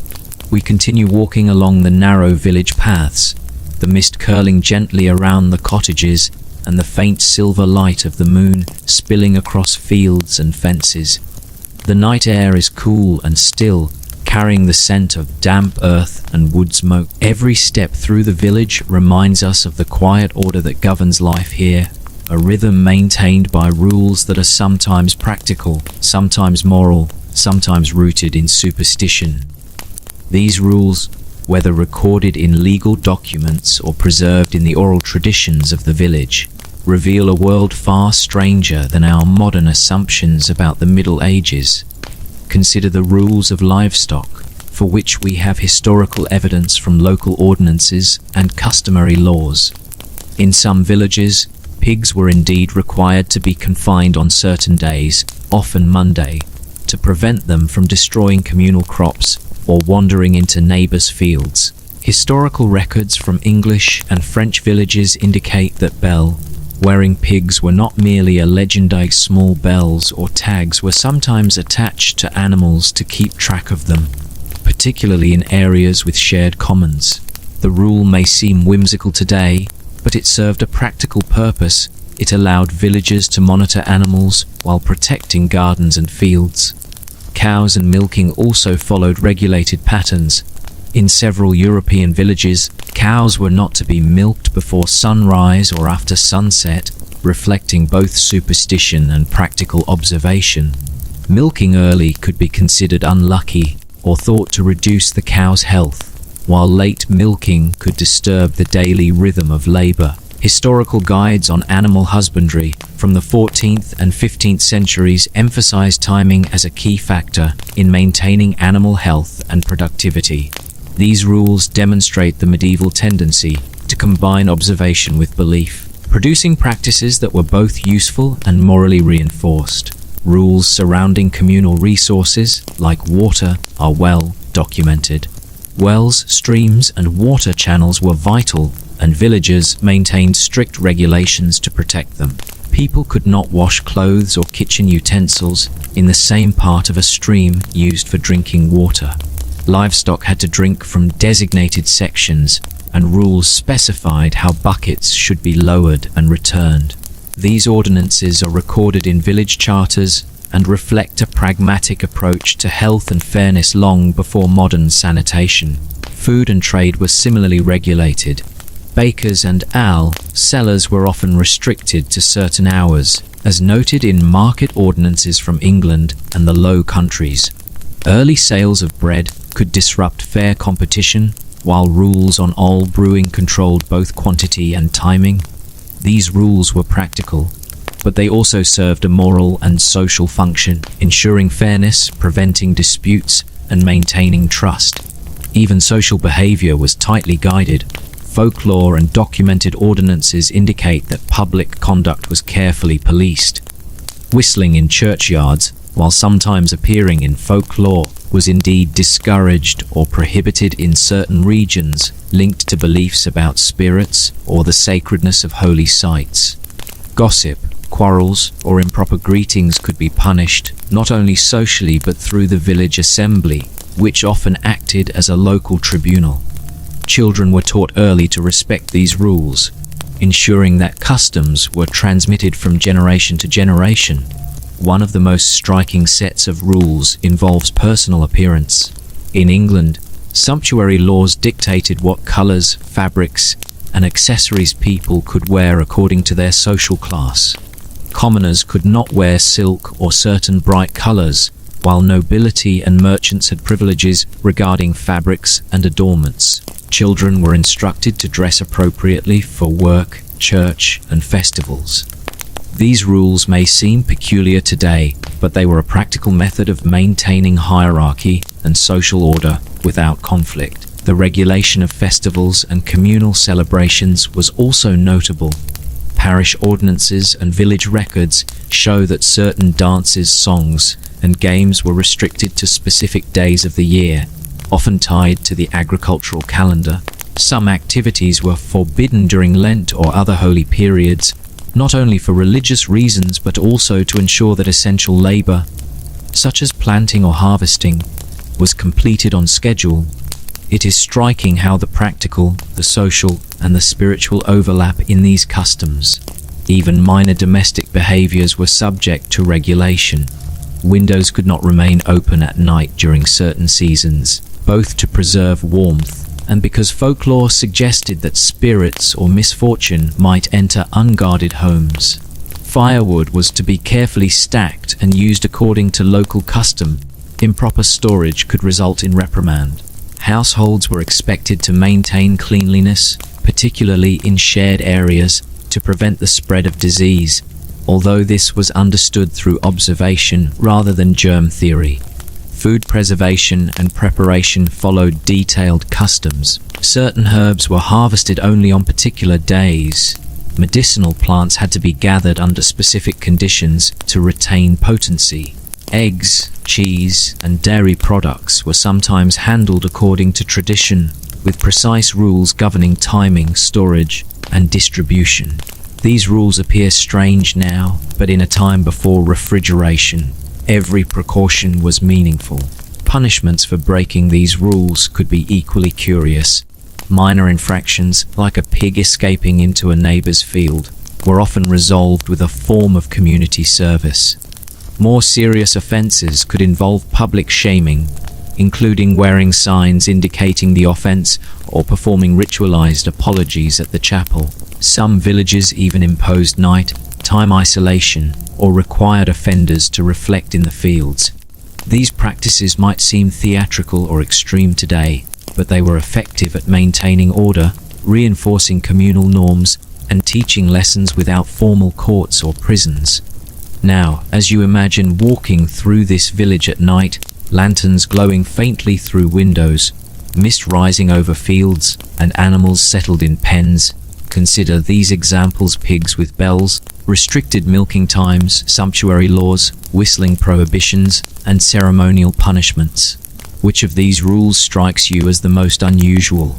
Take a moment to reflect, for each is grounded in historical observation, custom, or belief. As we move past the central square again, we notice the subtle rules embedded in work. Blacksmiths maintained strict order in their workshops, apprentices observing tools and workflow meticulously. Weavers, too, followed precise guidelines for thread tension, dye timing, and loom placement. Such rules ensured the quality of labor and protected livelihoods. Even the simplest tasks, fetching water, lighting fires, stacking wood, were part of a structured system. The village is alive with these layered regulations. They are practical, moral, and sometimes mystical. Their strangeness today reflects the distance between modern life and the medieval worldview, in which survival, social cohesion, and the unseen forces of nature or spirit intertwined. Every rule, no matter how peculiar, served a purpose. Some preserved resources, others protected social harmony, and still others mitigated fear of misfortune or divine displeasure. Walking along the edge of the fields, we glimpse even more of this intricate system. Grazing schedules, planting days, animal care, and market hours were meticulously observed. Children were taught by example, and violations were quickly corrected through gentle guidance, communal observation, or small sanctions. The rhythm of life was dictated not only by seasons and labor, but by these invisible yet strict codes that structured behavior at every level. Even the seemingly trivial rules, like the timing of bread baking, the order of cleaning the hearth, or the manner of greeting a neighbor, are now understood as part of a holistic system that preserved the village. Medieval life may appear harsh or bizarre to modern eyes, but every rule was a thread in a tightly woven fabric that sustained the community for centuries. As we pause beside the chapel, faint candlelight glowing through the windows, it is easy to see the village as a living testament to order, practical, moral, and strange in equal measure. The rules are numerous, intricate, and sometimes whimsical, but they reveal a people deeply attuned to rhythm, responsibility, and the fragile balance of life. From livestock and crops to social behavior, festivals, and daily labor, the medieval village was governed by rules that were real, enforced, and meaningful. Even if some seem peculiar to us today, these rules were at once practical, moral, and embedded in belief, reflecting a worldview in which human life, nature, and the unseen world were inseparable. And yet, this is only the beginning. There are countless more rules waiting in the corners of the village: regulations on weddings, funerals, inheritance, construction, seasonal labor, and even play. Each rule tells a story, revealing the ingenuity, superstition, and humanity of medieval villagers. We leave the chapel behind, walking slowly toward the open fields that stretch beyond the village boundaries. The moon hangs high in the sky, casting long silver shadows across the misted meadows. The village rests in quiet, yet its rules continue to shape every detail of life, even when villagers themselves are asleep. In these quiet hours, one can almost feel the invisible threads of custom and law that tie the village together, connecting cottages, gardens, livestock pens, and paths into a coherent whole. Let us begin with festivals, which were both joyous and strictly regulated. Historical accounts from England, France, and Germany describe village festivals as times of celebration, but also as periods carefully controlled by custom. Certain dances were allowed only on specific holy days, and others were restricted to particular age groups or genders. For instance, young men might be forbidden from dancing with married women, and unmarried women might have limits on which songs they could sing. These rules, though seemingly arbitrary today, were meant to prevent social conflict, maintain moral order, and ensure that labor for the coming season was not neglected. Festivals also had rules tied to food and drink. Communal meals were often served under supervision, with allocations determined by household size and rank. Ale or mead might only be consumed in moderation, and excessive drinking could result in fines or public correction. In some villages, music or dancing had to stop at a precise hour to prevent disruption of the night and to respect the sacredness of particular days. These rules illustrate how medieval communities balanced joy and celebration with order and survival. Inheritance and property regulations were another source of peculiar rules. Villages were often governed by customary law, which varied by region but was meticulously recorded in court rolls or charters. A son might inherit his father's land only if he followed specific rituals, observed communal work obligations, or paid fines to siblings or neighbors. Widows were sometimes restricted in how they could use their late husband's property, and daughters' marriages could be controlled by rules ensuring that property remained within the village or family network. These regulations may seem strict to us, but they provided stability, preventing disputes that could disrupt the delicate social and economic balance. Social conduct itself was a labyrinth of regulation. Greetings, gestures, and even body language were subject to expectation. In some villages, men could not shake hands or touch women outside their family, and bowing or curtsying at the right moment was essential to signal respect.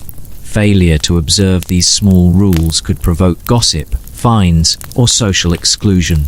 In England, the records of manorial courts describe cases in which a young man was reprimanded for standing inappropriately during a festival, or a woman was corrected for speaking out of turn in a communal meeting. These rules may feel excessive, but they ensured cohesion, mutual respect, and predictability in daily life. Even children were bound by rules that seem extraordinary to modern eyes. They were not simply left to wander freely, but were expected to follow precise paths when moving between households or attending school or church. Their play was often monitored. Games could only be played in designated areas, and some activities were forbidden on certain days to avoid conflict with agricultural or religious obligations. Stories passed down in folklore describe parents instructing children not to whistle at night, not only to avoid waking neighbors, but also to prevent attracting spirits. A combination of practical and supernatural belief. Marriage customs were another area of strict regulation. Engagements and weddings were governed by both the church and local custom, often involving detailed rules about timing, attire, and ceremony. Certain days were considered lucky for marriage, while others were forbidden based on superstition or ecclesiastical decree. Violating these rules could result in social censure or even fines. The interplay of practical planning, social expectation, and belief in luck or divine favor made these customs particularly complex. Even seemingly trivial daily behaviors were codified. For example, villagers might be forbidden from cutting grass or gathering firewood on certain holy days, not simply for religious observance, but to ensure the labor schedule remained balanced. Noise was regulated carefully. Hammering, chopping, or singing at the wrong time could result in complaints. Tools, livestock, and even cooking implements had rules for use, storage, and care. Such meticulous regulation ensured that the village functioned smoothly, with minimal conflict, and that resources were used efficiently. Animal management continued to reveal strange but practical rules. Cats, though free roaming, had boundaries, particularly near communal grain stores or gardens. Dogs were often required to be tethered at night, and livestock grazing was scheduled to protect crops and common land. In some villages, the timing of breeding livestock was regulated, ensuring that young animals were born at optimal times of the year, reflecting a combination of observation, superstition, and experience. Punishments, too, were structured with rules that sometimes appear whimsical, but were highly effective. Public shaming, ritualized apologies, or community service were common methods for addressing infractions. In some records, villagers were required to stand in a public place wearing a placard describing their offense or to perform labor for another household as restitution. Some villages even required minor offenders to spend a night outdoors, alone, reflecting the belief that reflection and isolation could restore moral balance. These rules combined social correction, moral education, and practical resolution of disputes. One particularly curious rule, recorded in several European villages, prohibited people from carrying certain tools or implements across the village at night. This was partly practical, preventing accidents or mischief, but also tied to superstition. Some believed that carrying iron tools after dark could attract spirits or invite bad luck. Similarly, some villages forbade whistling after dusk, linking the sound to wandering spirits or misfortune. While such rules seem strange today, they illustrate the medieval tendency to blend everyday regulation with belief in the unseen. Even the construction and maintenance of homes were guided by rules. Timber frames had to be built according to local custom. Measurements were standardized to protect stability, and chimneys and hearths had regulations regarding size, location, and safety. Failure to observe these rules could result in fines or rebuilding, reflecting a keen awareness of risk and shared responsibility. As we walk along the village paths, past cottages, gardens, and fields, it becomes evident that medieval life was ruled by a lattice of regulations.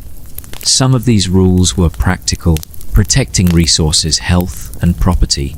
Some enforced social hierarchy and behavior. Others arose from superstition or belief in luck and divine favor. Combined, they created a system that preserved life, ensured cooperation, and maintained harmony in a world without modern infrastructure or legal enforcement. And yet, to modern eyes, many of these rules are strikingly unusual. The requirement that pigs wear bells, the timing of milking cows, restrictions on whistling, rules for festivals and dances, sumptuary laws regulating dress, and the rigid conduct expected of children. All seem curious, even whimsical. Yet each had its purpose, whether practical, moral, or protective. Imagine the village at night, the glow of candlelight through shuttered windows, the soft rustle of leaves, animals resting quietly, and the invisible lattice of rules guiding every action. Every corner of life, labor, leisure, worship, family, and food was shaped by custom, ordinance, and observation. Each rule, no matter how peculiar, reflected centuries of experience, belief, and human ingenuity. Now, perhaps you might consider which of these strange rules resonates as the most surprising. Is it the precise regulation of festivals and dances, the sumptuary laws, the punishment rituals, or the animal management practices? Pause for a moment and think. Each reveals the medieval worldview, where practicality, superstition, morality, and social order intertwine to sustain village life. The night deepens, the mist thickens along the paths, and the village remains calm, structured, and remarkably alive in its quiet order. Every detail we have encountered, the rules governing festivals, inheritance, personal conduct, labor, animals, and domestic life, demonstrates the extraordinary lengths to which medieval communities went to maintain balance and harmony. They may appear odd, even whimsical today, but they were essential to survival, cooperation, and the smooth functioning of communal life. As we pause near the edge of the village fields, looking back at the cottages, gardens, and chapels softly glowing in the moonlight, it is clear that medieval rules were not merely arbitrary edicts. They were the very framework that allowed human life to thrive in a world of uncertainty, scarcity, and danger. They are a testament to human ingenuity, the blending of practicality with belief, and the subtle artistry of social regulation. And yet, even with all we have seen, there are still more layers to explore. Rules governing religious observances, seasonal labor, disputes over property, courtship, and daily household chores. Each provides insight into the strange, precise, and profoundly human nature of medieval village life. We move quietly along the narrow lanes, the mist rising from the fields and brushing softly against the cottages. The village is bathed in moonlight, still and calm, yet every detail is shaped by invisible codes, rules that dictate behavior, labor, and even thought. One of the most pervasive areas of regulation was religious observance. The church was not only a spiritual center, but also a regulatory hub, guiding the moral and social rhythm of the village. Attendance at Mass and confession was expected on certain days, and deviation could result in fines or public admonition. Some villages had peculiar rules surrounding attendance itself. For example, it was sometimes forbidden to arrive late or leave early from the church. Children might be required to sit in specific places, and certain gestures, crossing oneself at the right moment, kneeling at precise times, were mandated by custom. Failure to observe these actions could be interpreted as moral failing or disrespect, not merely inattentiveness. Bells and candlelight structured the timing of these rituals, creating a disciplined, communal cadence. Seasonal labor also followed strict regulations, often codified in charters or remembered orally. Fields could not be plowed on holy days, and planting or harvesting was sometimes restricted to certain days of the week, or even aligned with phases of the moon. Livestock movement was coordinated to prevent overgrazing and ensure fair distribution of pasture. Villagers were keenly aware of the social as well as practical consequences of failing to adhere to these schedules. One farm working out of sync with the village could disrupt both crop production and communal harmony. These rules were at once pragmatic, socially binding, and occasionally mystical, reflecting a worldview in which human labor, seasonal cycles, and divine oversight were intertwined. Disputes over property and resources were also handled according to specific rules.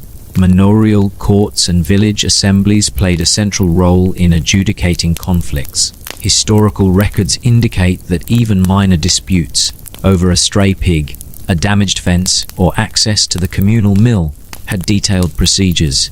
In some villages, offenders were required to publicly apologize, perform labor for the affected party, or pay a fine in goods rather than coin. These measures, though perhaps quaint or theatrical by modern standards, prevented escalation and preserved communal trust. Even daily chores were guided by regulations that could seem meticulous. Laundry had to be done on particular days, sometimes in prescribed areas of the river or stream. Cooking followed implicit or explicit rules. Certain foods could not be prepared on holy days, and timing was often regulated to avoid conflict with shared resources like ovens or communal firewood. Cleaning, sweeping, and maintaining the household were subject to similar expectations, and failure to comply could invite criticism from neighbors or overseers. In a world where everyone's survival depended on collective effort, these rules were both practical and socially enforceable. Some of the most peculiar rules involved tools and implements. Certain villages prohibited carrying knives or iron implements at night, partly to prevent accidents or mischief, and partly because of beliefs about spirits. Firewood and timber had regulations for cutting, stacking, and transport, ensuring safety, equitable distribution, and effective use. Even the maintenance of carts and wagons followed specific schedules. Neglect was considered a failure of responsibility, not just for the individual, but for the community. Rules extended into interpersonal conduct as well. Courting, for example, was heavily regulated. Young people were expected to follow specific paths when visiting one another, to observe appropriate behavior during courtship, and to participate in rituals overseen by parents or elders. Gossip, quarrels, and insults were subject to community regulation, and repeated violations could result in fines, public admonition, or enforced labor. In this way, social rules worked hand in hand with moral guidance, ensuring that human interactions maintained balance, respect, and predictability. Even the use of space in the village was governed by custom. Commons, pastures, gardens, and paths were carefully allocated, and trespassing could provoke consequences. Trees, wells, and boundaries had associated rules. Taking fruit from a neighbor's tree or drawing water from the wrong place could require restitution. These regulations created a shared understanding of rights and responsibilities, balancing individual need with communal order. Some rules, while practical, were also intertwined with superstition. Whistling at night, carrying iron after dark, or neglecting certain rituals when planting or harvesting were believed to invite misfortune or illness. While modern observers may dismiss these as quaint, they were deeply meaningful to villagers whose worldview included both tangible threats, disease, crop failure, theft, and unseen forces influencing life and survival.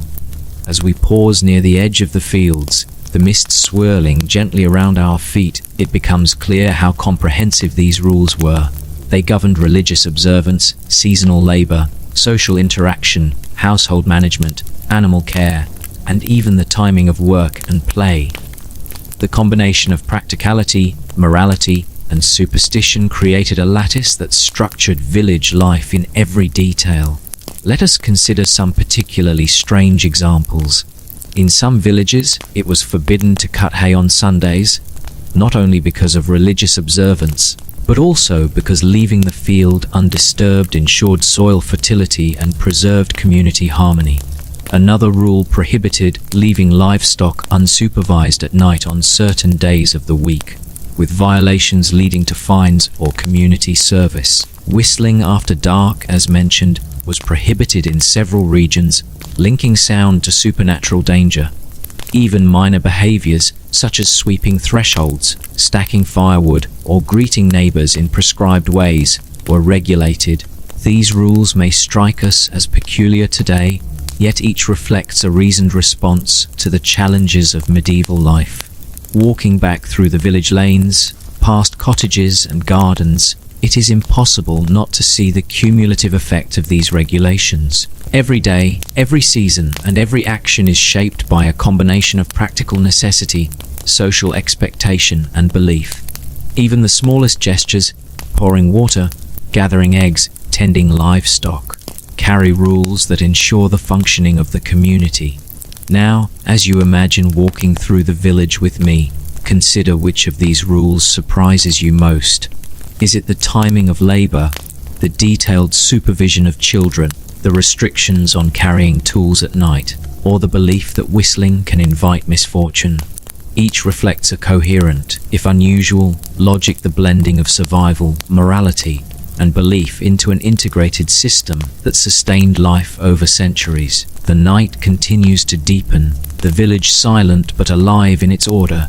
The cottages rest beneath the moonlight, the fields shimmer with dew, and the animals are quiet in their pens. Every rule, no matter how strange it seems today, has its purpose, whether practical, moral, social, or spiritual. These regulations, layered, intricate, and often peculiar, were essential to maintaining life, balance, and cohesion in a world where uncertainty was constant. Even now, as we pause at the edge of the village, it is clear that medieval life was governed by a remarkable lattice of rules, many of which might seem whimsical or odd today. Yet each rule had a function, whether it protected the harvest, guided social interaction, preserved household safety, or mediated the unseen forces believed to influence the world. In understanding these rules, we gain insight not only into medieval survival, but into a worldview that combined practicality, morality, and belief into a cohesive, living system. There are still more rules to explore, those governing markets, construction, seasonal ceremonies, inheritance disputes, and even the organization of communal labor. Each reveals further layers of the strange, detailed, and carefully ordered life of the medieval village. Markets were vital to village life, providing not only goods but also social connection and economic stability. Yet they were strictly governed. Historical records show that sellers were prohibited from setting up stalls too early or too late, ensuring fairness and preventing disputes over trade. Certain items, such as bread, cheese, or ale, had rules concerning preparation, weight, quality, and even presentation. Vendors were sometimes required to allow inspection by local authorities or neighbors to verify that standards were met. In some villages, failure to comply with market rules could result in public shaming or fines. For example, a baker who sold underweight loaves might be required to stand in the village square wearing a placard describing the offense while returning excess weight to customers. These regulations may appear strict or theatrical, yet they reflect a system designed to maintain trust, fairness, and communal cohesion. Even the sounds in the market, the calls of sellers, the haggling of buyers, were subject to informal codes, ensuring that trade was orderly and disputes minimized. Construction, too, was tightly regulated. The building of houses, barns, and fences was subject to rules that ensured safety, stability, and alignment with communal standards. Timber frames had to be cut to specific dimensions, hearths and chimneys had to be located to prevent fire hazards, and shared walls or fences had rules governing responsibility for maintenance. Historical records from English and continental villages detail fines or required repairs when construction violated customary norms. Even small features, such as the placement of doors, windows, or storage areas, were influenced by both practical considerations and village custom. Communal labor, a cornerstone of village survival, followed detailed regulations as well. Many villages operated under the open field system, with land divided into strips worked collectively or individually under agreed schedules. Fields could not be plowed or harvested on holy days, and labor rotations ensured that each family contributed equitably. Records describe strict adherence to planting schedules, grazing times, and maintenance duties. Failure to participate properly could result in fines, public shaming, or assigned corrective labor. Seasonal ceremonies also had precise regulations, combining practicality, belief, and social cohesion. Harvest festivals, planting rituals, and religious feasts were governed by rules concerning timing, participation, and behavior. Certain songs or dances were restricted to specific groups or ages.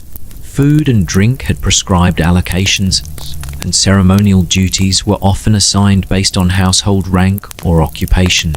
These ceremonies provided a structured release from labor, a means of reinforcing communal bonds, and an opportunity to perform rituals believed to ensure good fortune in the coming season.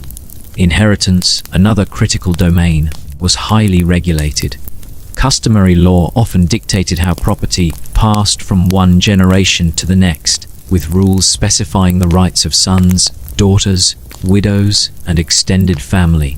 In many cases, failure to follow these customs could provoke disputes that might disrupt the village balance. Historical records indicate elaborate procedures for verifying claims, ensuring proper witness testimony, and observing ritualized transfer of property. Even minor deviations from established norms could be corrected with fines, ceremonial restitution, or adjudication in the manorial court. Social conduct remained under careful scrutiny. Courting and marriage were regulated to prevent disorder and ensure continuity of property and lineage. Young people were taught to follow specific paths when visiting one another, observe appropriate gestures, and respect boundaries enforced by parents or elders. Gossip, quarrels, and public insults were addressed through community-sanctioned procedures, often combining restitution, labor, or ritual apology. Even minor violations, such as speaking out of turn during a communal meeting or festival, could be corrected through formal or informal sanctions. Some of the most unusual rules concern animals, which were closely tied to both economy and superstition. Pigs were often required to wear bells or remain confined on particular days. Cows and sheep had regulated grazing schedules, dogs were tethered at night, and even cats were managed near grain stores. These rules, while seemingly whimsical today, reflect careful observation, practical necessity, and belief in maintaining harmony between humans, animals, and the natural world. Rules governing personal appearance and dress were particularly fascinating. Sumptuary laws dictated what colors, fabrics, and styles could be worn by which social class. Children had to dress appropriately for work, church, and festivals. Violating these norms could provoke fines, social censure, or exclusion from communal events. Such rules reinforced hierarchy, morality, and communal expectations without the need for extensive policing. Even leisure and play were regulated. Children were expected to play in designated areas. Games were limited to particular days or seasons to avoid conflict with agricultural labor, and certain songs, dances, or performances were prohibited during sacred or solemn periods. These rules balanced the necessity of work with the need for rest and recreation, ensuring that joy did not disrupt survival. Now, as we pause in the village square, imagine the intricate lattice of rules that govern every aspect of life: trade, construction, labor, festivals, inheritance, personal conduct, and even leisure.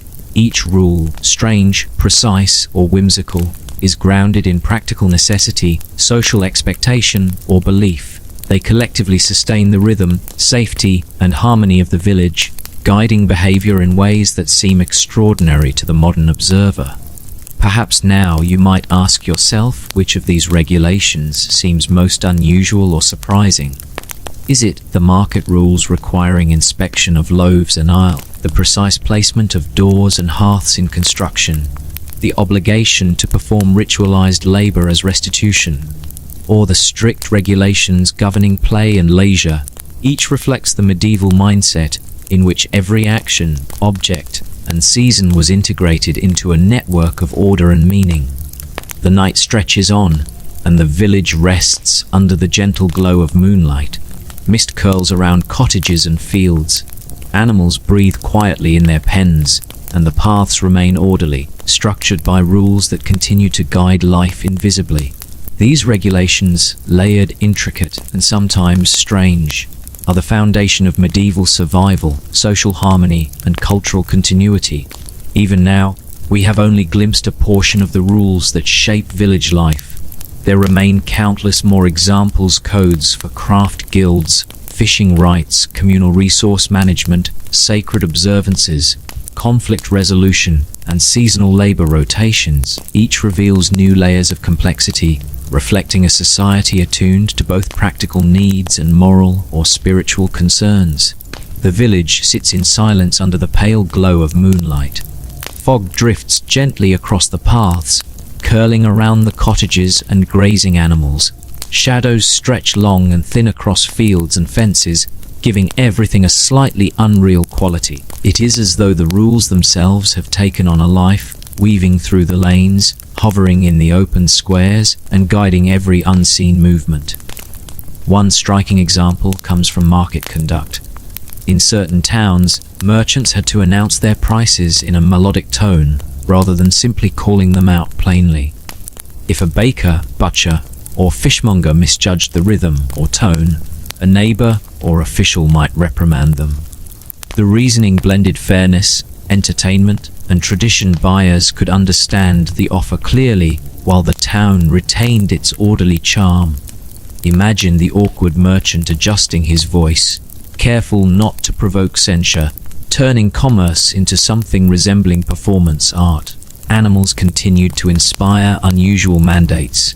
Geese might be required to wear colored markers or rings, and pigs had limitations not only on their diet, but on wandering certain communal lands. Sheep could be counted at specific hours by overseers to ensure they were not grazing improperly. Mistimed attendance could result in a fine, not levied against the animal, but upon its owner. Villagers took such rules seriously, balancing practicality with a touch of comedy, as they herded stubborn creatures according to schedules only partly understood by the livestock themselves. Children's behavior fell under a variety of eccentric directives. Running along streets, climbing walls, or playing near wells could be strictly forbidden on particular days. These measures had both protective and moral purposes, but their specificity often resulted in curious punishments for minor infractions.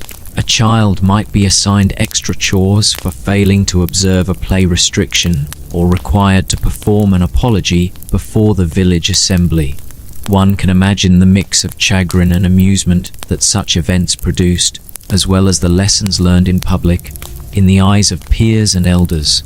Rules regarding household chores had unusual characteristics as well. Sweeping thresholds at night, stacking firewood in precise patterns, or washing garments only on designated days was common. The timing often aligned with superstition, with some villagers believing that improper action could invite spirits, sickness, or misfortune. Baking bread followed similar peculiar patterns. The oven might only be used at certain times. Dough needed to rise under the gaze of particular family members, and a baker had to avoid certain days considered unlucky. Practicality intertwined with ritual, producing regulations that seem theatrical today. Some directives involved physical gestures and social manners. A bow too deep or a curt nod offered at the wrong moment could draw complaint. Proper etiquette determined interactions between neighbors, friends, and family, and failure could result in censure. One record details a villager who received a mild fine for failing to address a visiting official with the correct form of greeting, demonstrating how social rules reinforced hierarchy, respect, and awareness at all times. Even labor practices produced funny consequences. Certain villages forbade milking cows after sunset, not simply due to superstition, but because of the risk of attracting nocturnal spirits, or, as some sources suggest, to prevent mischievous pranks by village children. Farmers sometimes had to coordinate milking schedules down to the hour, creating scenarios where animals were stalled in confusion as humans hustled to comply with regulations rooted in a mix of observation, tradition, and superstition. Public assemblies often featured rules that seem absurd today. Those accused of minor offenses could be required to carry a heavy stick or symbolic object through the village, or wear a placard explaining their misdeed. Gossipers or quarrelsome villagers were sometimes tasked with singing an apology in the square, or performing a chore that symbolized their contrition. To modern sensibilities, these punishments might resemble a form of comedy, yet they were serious, enforceable, and effective at maintaining order and reinforcing morality. Some ordinances addressed sound and music. Playing an instrument after a certain hour could be forbidden. Whistling or shouting at night might attract fines, because noise was believed to disrupt neighbors, interfere with livestock, or even draw spiritual attention. In one recorded instance, a village prohibited drumming on Tuesdays to prevent animals from becoming restless or people from neglecting their chores. Festivals and public celebrations also carried unexpected requirements. Participants might be restricted in the types of costumes they could wear, the instruments they could play, or the dances they were permitted to join. Certain moves or gestures during dances were reserved for specific age groups or marital status. The careful orchestration of merrymaking illustrates the medieval balance of joy, hierarchy, and order, often producing scenes that were lively, entertaining, and strangely precise. Even minor craftwork followed particular rules. Blacksmiths were instructed not only on technique, but on the proper arrangement of tools, and apprentices had to follow step-by-step rituals in tending the forge. A misplaced hammer or ill-timed stroke might result in admonition or correction, reflecting both practical safety and the careful transmission of skill.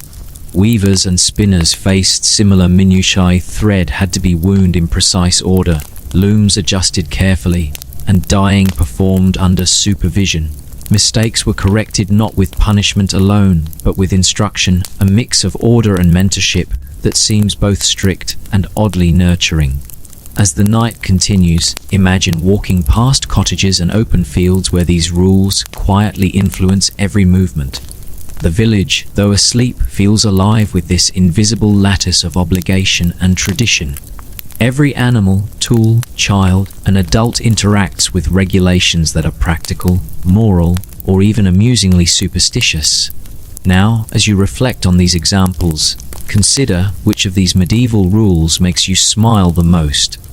Is it the bans on running or whistling, cows milked only before sunset, villagers carrying placards through the square, or bans on drumming on Tuesdays?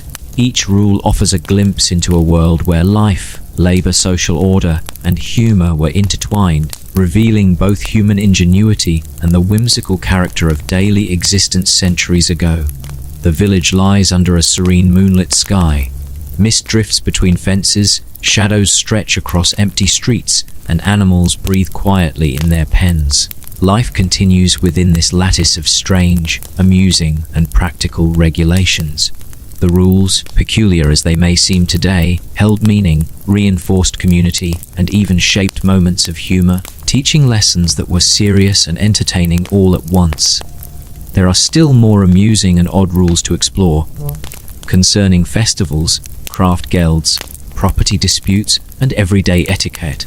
Each provides a fresh window into the strange, creative, and sometimes humorous world of medieval village life. Festivals provide a particularly rich field of whimsical rules. In some regions, dancers had to perform only certain steps depending on their age or marital status, or they risked rebuke by the overseers of the festival. Young men might be forbidden from joining dances intended for older women, and widows might only participate in a small subset of festivities. Musical instruments could also be regulated. A flute or drum might be permitted in the morning, but banned after noon, ensuring that celebrations did not disturb work or violate superstition. Games and play often had similarly funny restrictions. Children were sometimes forbidden from throwing sticks, stones, or small animals under threat of mild punishment, and certain games could be played only on particular days of the week or year. One record describes a game where a group of boys had to count aloud in a circle while hopping on one leg, a seemingly arbitrary requirement that ensured fairness, order, and participation. Failure to observe the rules could result in being excluded from the next play session or assigned minor chores. Even the care of animals produced absurdly specific instructions. Goats and geese might be required to stay within particular pastures during designated hours, while pigs were forbidden from certain streets, or else their owner could be fined. In some villages, cows were not allowed to be milked if the moon was obscured, an intriguing mix of superstition and observational belief about animal health. Shepherds sometimes had to walk sheep along prescribed paths, ensuring equal grazing, and preventing conflicts with neighbors' fields. Household chores also came with unusual mandates. Washing laundry, for instance, had designated days. Using the wrong day could be considered a breach of custom, potentially inviting gossip or minor fines. Kitchens were regulated to ensure firewood conservation and hygiene, with families expected to maintain neatness in cooking areas according to precise expectations. Bread baking carried detailed requirements, including timing, oven supervision, and sometimes ceremonial gestures to avoid bad luck in the batch. Rules governing sound were often humorous yet serious. Whistling at night was widely prohibited in some regions, supposedly to prevent spirits from wandering in. Singing, drumming, or shouting could be restricted to particular hours or areas. Some communities even had official noise inspectors or village elders who wandered through streets ensuring compliance with quiet hours, reminding the sleepy, festive, or careless villagers of the proper decibel of life. Behavior toward neighbors also involved funny mandates. Bowing, greeting, or other gestures had to be performed with precision. One English record notes a case where a villager received a reprimand for bowing to a visiting official, demonstrating that etiquette could be enforced with the seriousness of law. Gossip or verbal disputes could require a public apology or ritualized labor as restitution, turning minor social infractions into a spectacle that amused the village while restoring order. Even the care of gardens and fields contained peculiar regulations. Some crops were forbidden to be harvested on certain days due to superstition or religious observance. Others had requirements for spacing or timing to prevent conflict with neighbors' fields. One amusingly specific rule required tomatoes or beans to be planted only in the morning, or else misfortune could befall the garden. A strange but historically documented mix of agricultural observation and folk belief. Animals continued to inspire rules that seem absurd today. Chickens could be restricted from roaming near certain gardens, while pigs sometimes had bells or markers attached to track their location. Even bees were subject to oversight in some villages, where the placement of hives or collection of honey followed specific traditions to avoid angering neighbors or spirits. Villagers interacted with these rules daily, adapting humor, patience, and ingenuity to comply. Some of the most comical regulations were linked to punishment. Minor offenses often involved rituals that were at once corrective and entertaining. A villager who lied, gossiped, or mismanaged livestock might have to wear a sign describing their misdeed while walking through the village, perform chores in public, or participate in humorous ceremonial apologies. These measures reinforced social norms while adding a light, theatrical aspect to village discipline. Even festivals incorporated funny legalities. Dancing in the wrong direction, wearing improper colors, or overindulging in alcohol could require a public correction. Some celebrations included specific games or competitions with rules that were intentionally precise, ensuring fairness but also producing a humorous spectacle for spectators. Villagers internalized these norms with a mix of respect, superstition, and amusement. Walking through the village lanes, one begins to see a rhythm: livestock, children, adults, festivals, markets, and chores all move according to invisible lines of obligation. Some of the regulations might seem ridiculous, yet they created a shared understanding of responsibility, hierarchy, and fairness. The humor today comes from the absurd specificity, but for the medieval villagers, these measures ensured survival, cooperation, and community cohesion. Now, consider this: which rule strikes you as the most amusing? Is it the nighttime bans on whistling, cows milked only under moonlight, villagers carrying placards through town, or drummers restricted to morning hours? Each example illustrates the peculiar but purposeful character of medieval life, blending practicality, superstition, social expectation, and yes, humor. The village rests quietly, mist rising in pale waves over fields and gardens, while the cottages glow faintly in the moonlight. Life continues, structured by rules that were sometimes strict, often whimsical, yet always meaningful. Every animal, child, and adult moves through a lattice of obligations that ensured order, fairness, and occasional amusement. There remain more peculiar and funny rules to explore, touching on construction, religious practice, labor rotation, inheritance, and communal responsibilities. Each provides fresh insight into how medieval villagers combined ingenuity, superstition, and humor to navigate the challenges of daily life. Consequences varied widely depending on the severity of the offense and the type of rule violated. Minor infractions, such as failing to sweep a threshold properly, milking at the wrong time, or breaking a small etiquette rule, might result in admonition from an elder, a verbal warning, or a brief public reprimand. The goal was not only correction but demonstration, showing others what behavior was expected and reinforcing social norms. Imagine a farmer gently corrected in front of neighbors for leaving tools out of place, or a child publicly reminded of proper play conduct. Small, measured punishments created learning moments without destabilizing the community. More serious infractions often involved public shaming, a method both effective and memorable. Villagers might be required to wear a placard describing their offense, stand in the village square, or perform a chore before the eyes of their peers. One account describes a man whose cow strayed into a neighbor's field, being made to carry a bundle of hay through the streets, placard in tow, as the townspeople observed. The act was corrective, ensuring restitution, but it also reinforced the seriousness of following rules in a humorous, visible way. Public shaming also served a communal function. It reminded everyone of the rules and the consequences of transgression. For violations involving property, trade, or resource management, fines were common.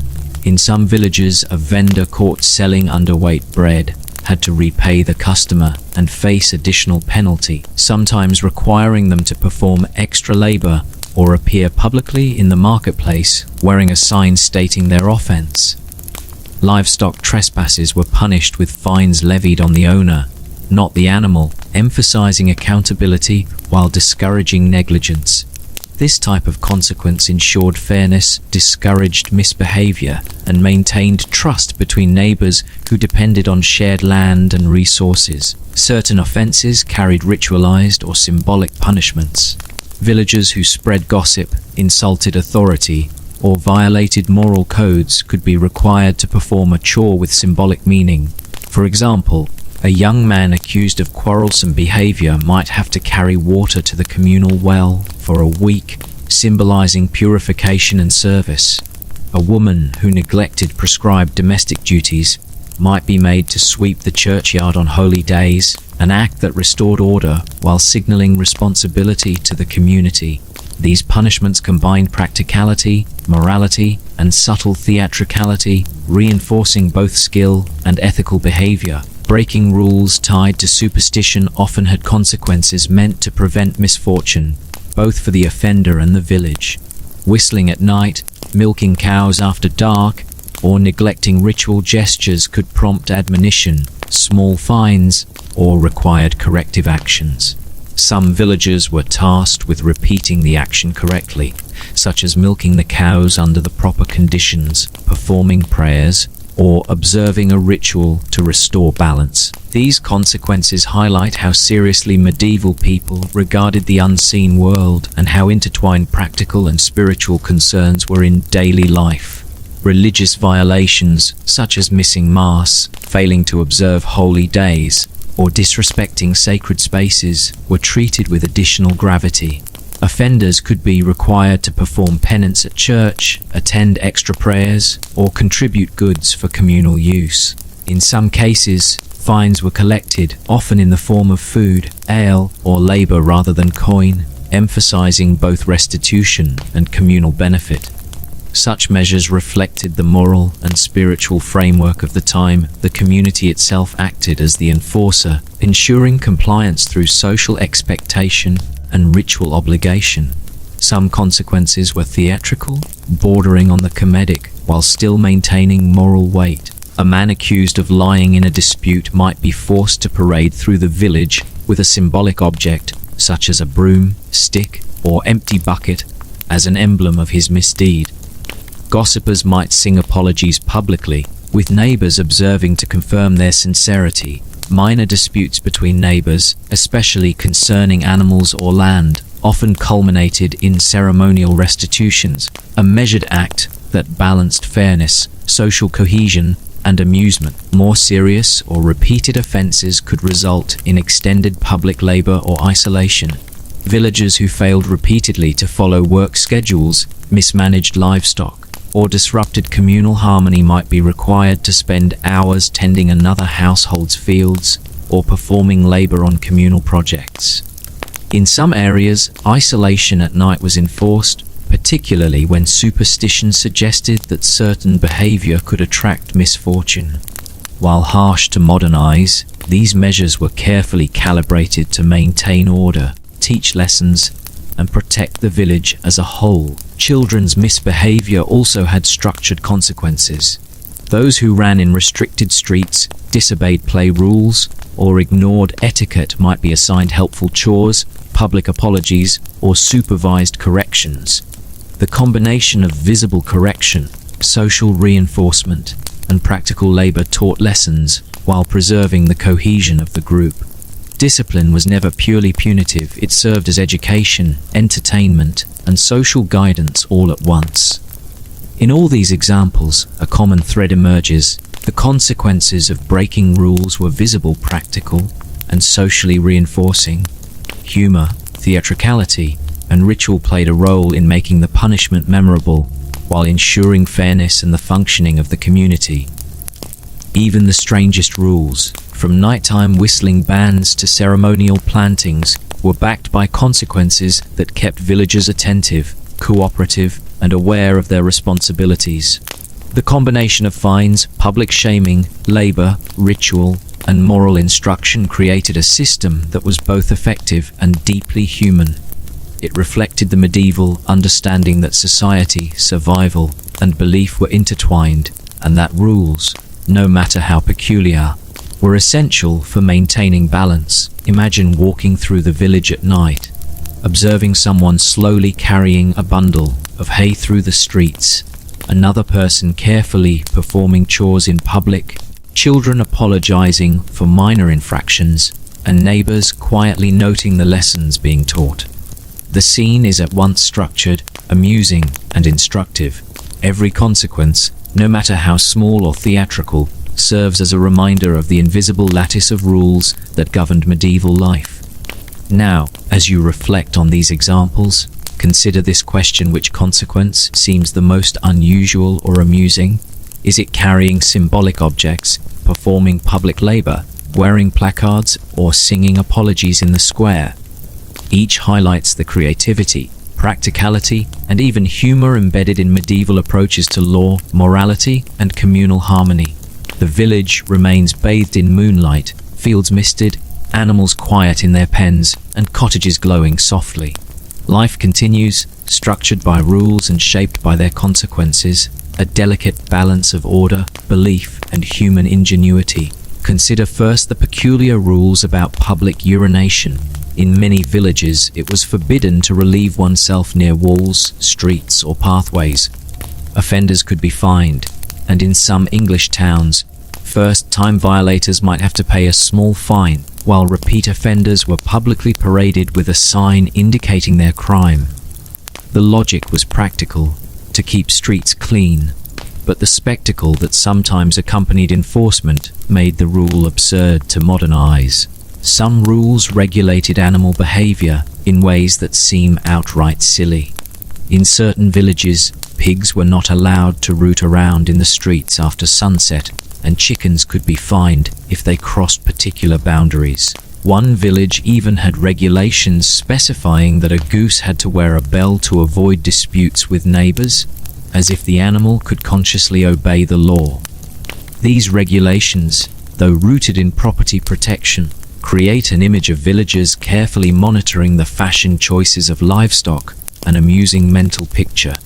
Rules governing personal appearance and clothing could also appear ridiculous. Sumptuary laws dictated exactly who could wear certain colors, fabrics, or types of shoes. A villager wearing clothing above their social rank could face fines, public censure, or even be forced to exchange garments in public, a bizarre but real method of enforcing hierarchy. The idea of policing threads, leather, or hats with such seriousness may strike us as absurd today, yet these rules were important for maintaining social order. The use of household tools carried some absurd mandates as well. In certain villages, it was forbidden to use a broom outside of the household on particular days, to prevent spirits from riding it, or to carry a knife in the street after dark, partly because of superstition and partly to reduce accidents. Villagers had to remember not only their chores, but the mystical and often arbitrary timing of their tools. One can imagine a farmer carefully timing every sweeping motion or leaving his knife at home for fear of mystical or social consequences. Some rules surrounding games and entertainment verge on the comically ridiculous. For example, children might be forbidden from skipping, jumping, or whistling in certain streets because misbehavior could attract bad spirits or disrupt neighbors.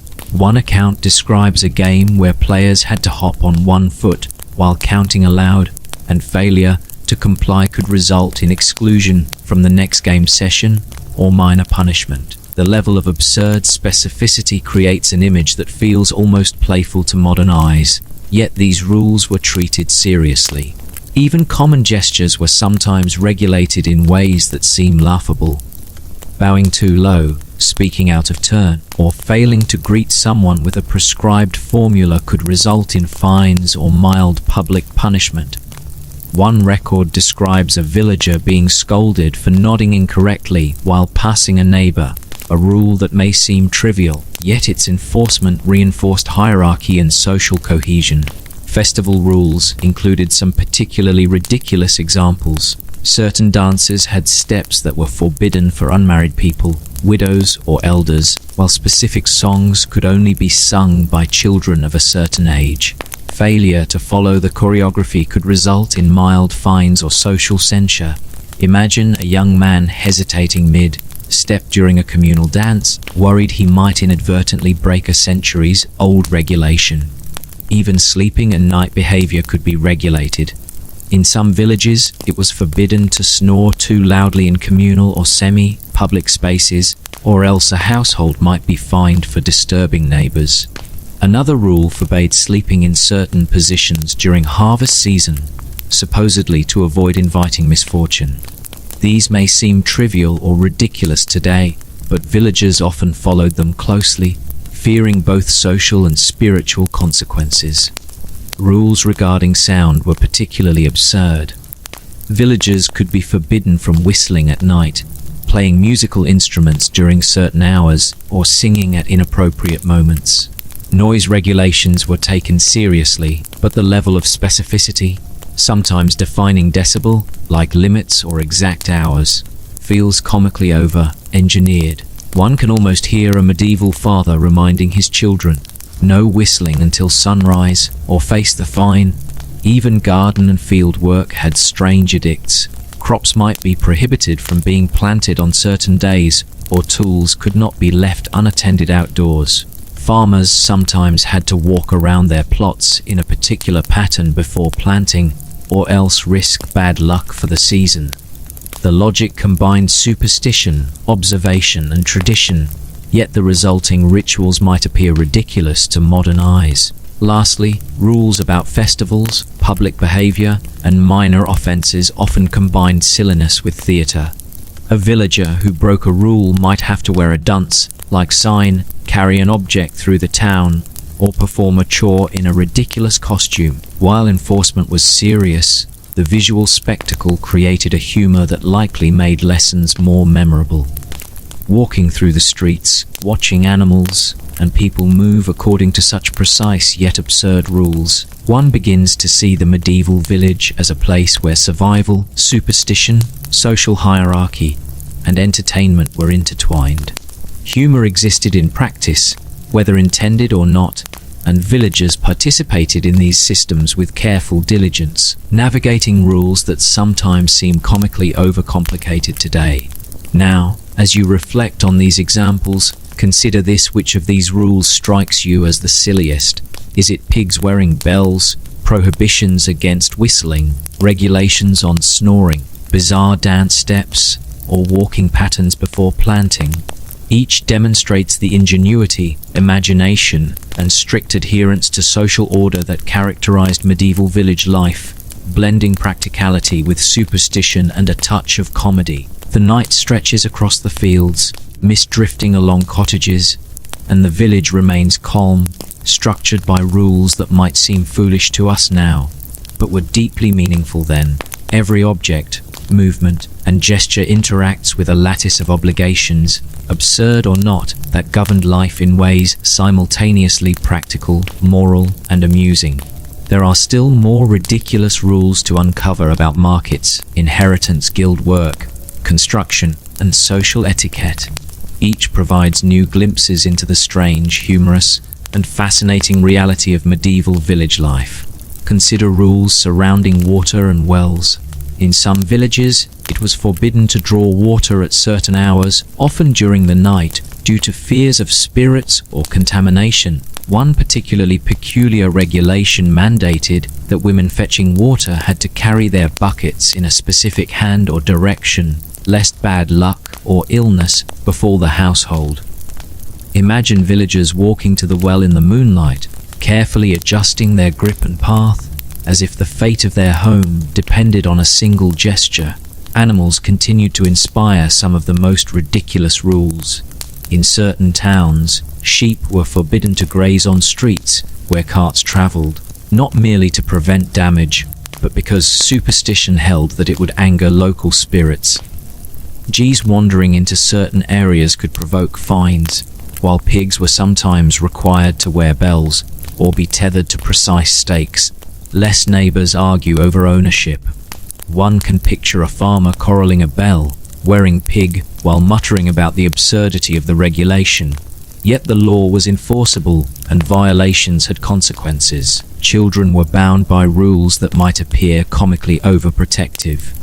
Some villages forbade children from climbing trees or running in certain alleys, believing mischief or accidents could invite curses. Games were heavily regulated. Skipping, hopping, or tossing small stones had to occur on designated days and in specified areas. Breaking these rules often led to minor punishments, like carrying water, helping with chores, or standing before the village assembly as an example for others. Household rules, too, could verge on the absurd. Sweeping thresholds at night, arranging firewood in precise orders, or washing garments only on certain days were common. In some areas, baking bread on the wrong day could bring misfortune, requiring corrective ritual or additional baking to balance the household. One can imagine a medieval mother carefully consulting the calendar before setting dough, fearful of offending unseen forces or drawing criticism from the community. Even clothing and appearance were monitored in ways that seem ridiculous today. Sumptuary laws specified exact fabrics, colors, and styles permissible for each social rank. Violators could be fined, publicly admonished, or even forced to exchange garments in front of neighbors.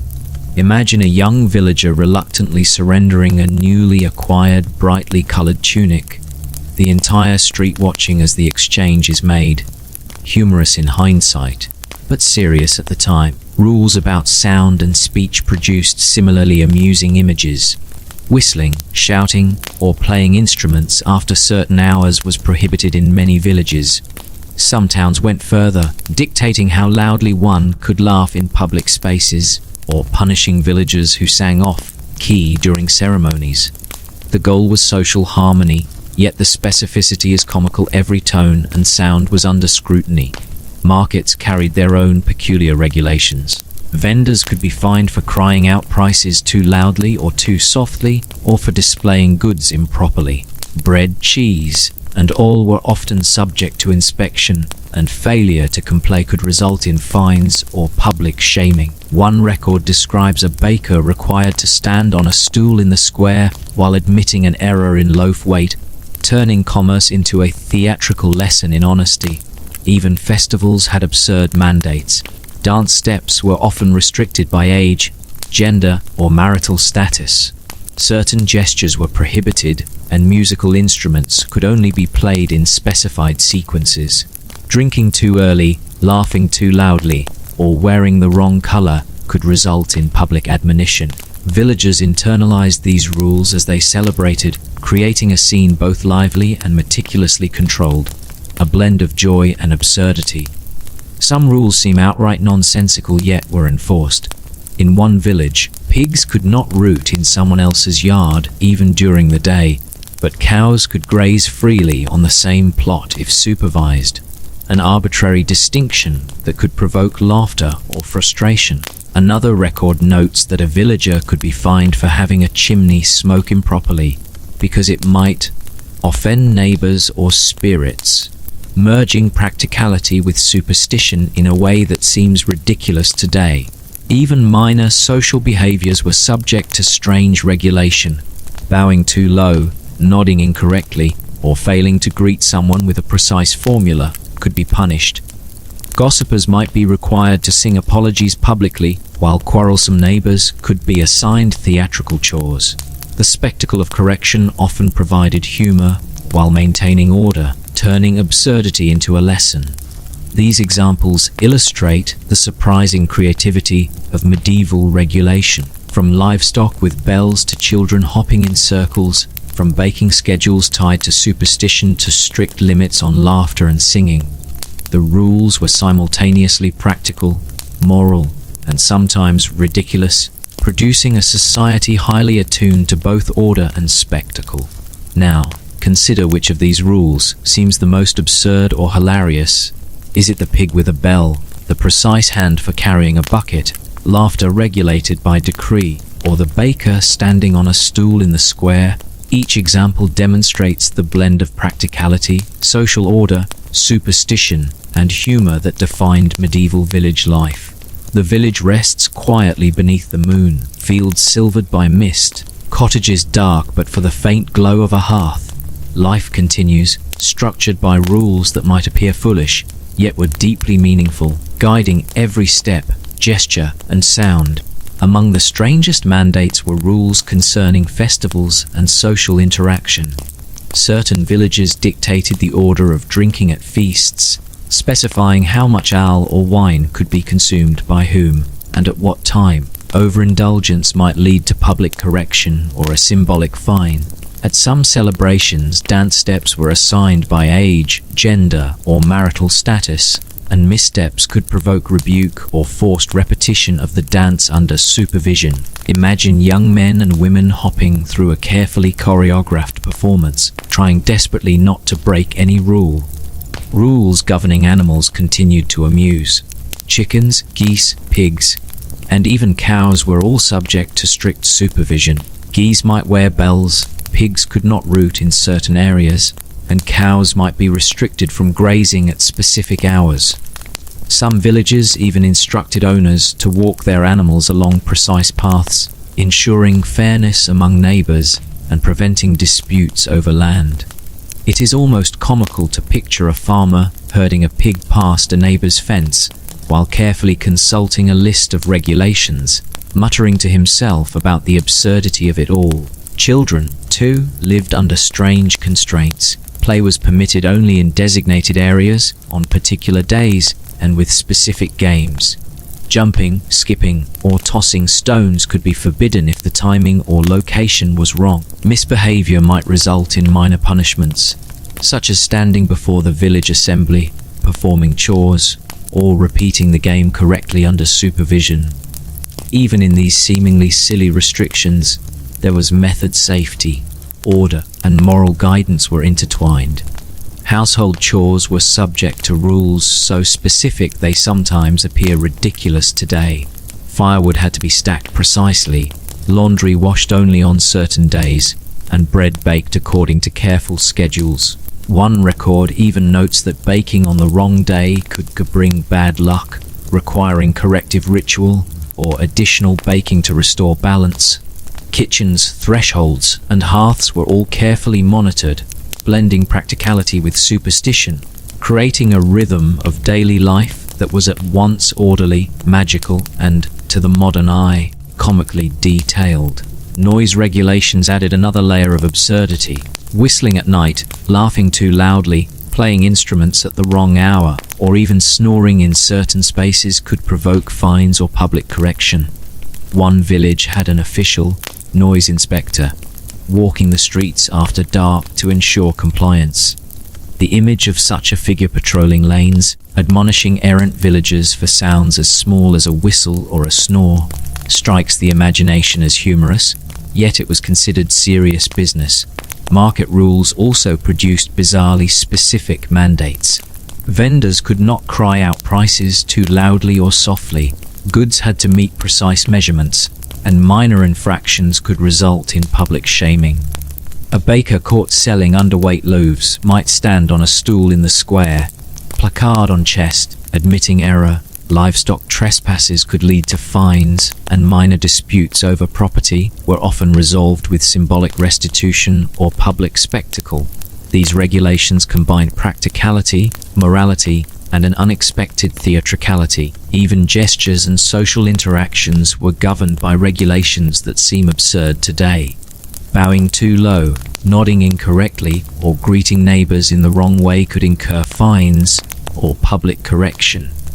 Gossipers were sometimes required to sing apologies, while quarrelsome villagers performed corrective labor in full view of the community. The system blended humor, discipline, and social education in a manner unique to its time.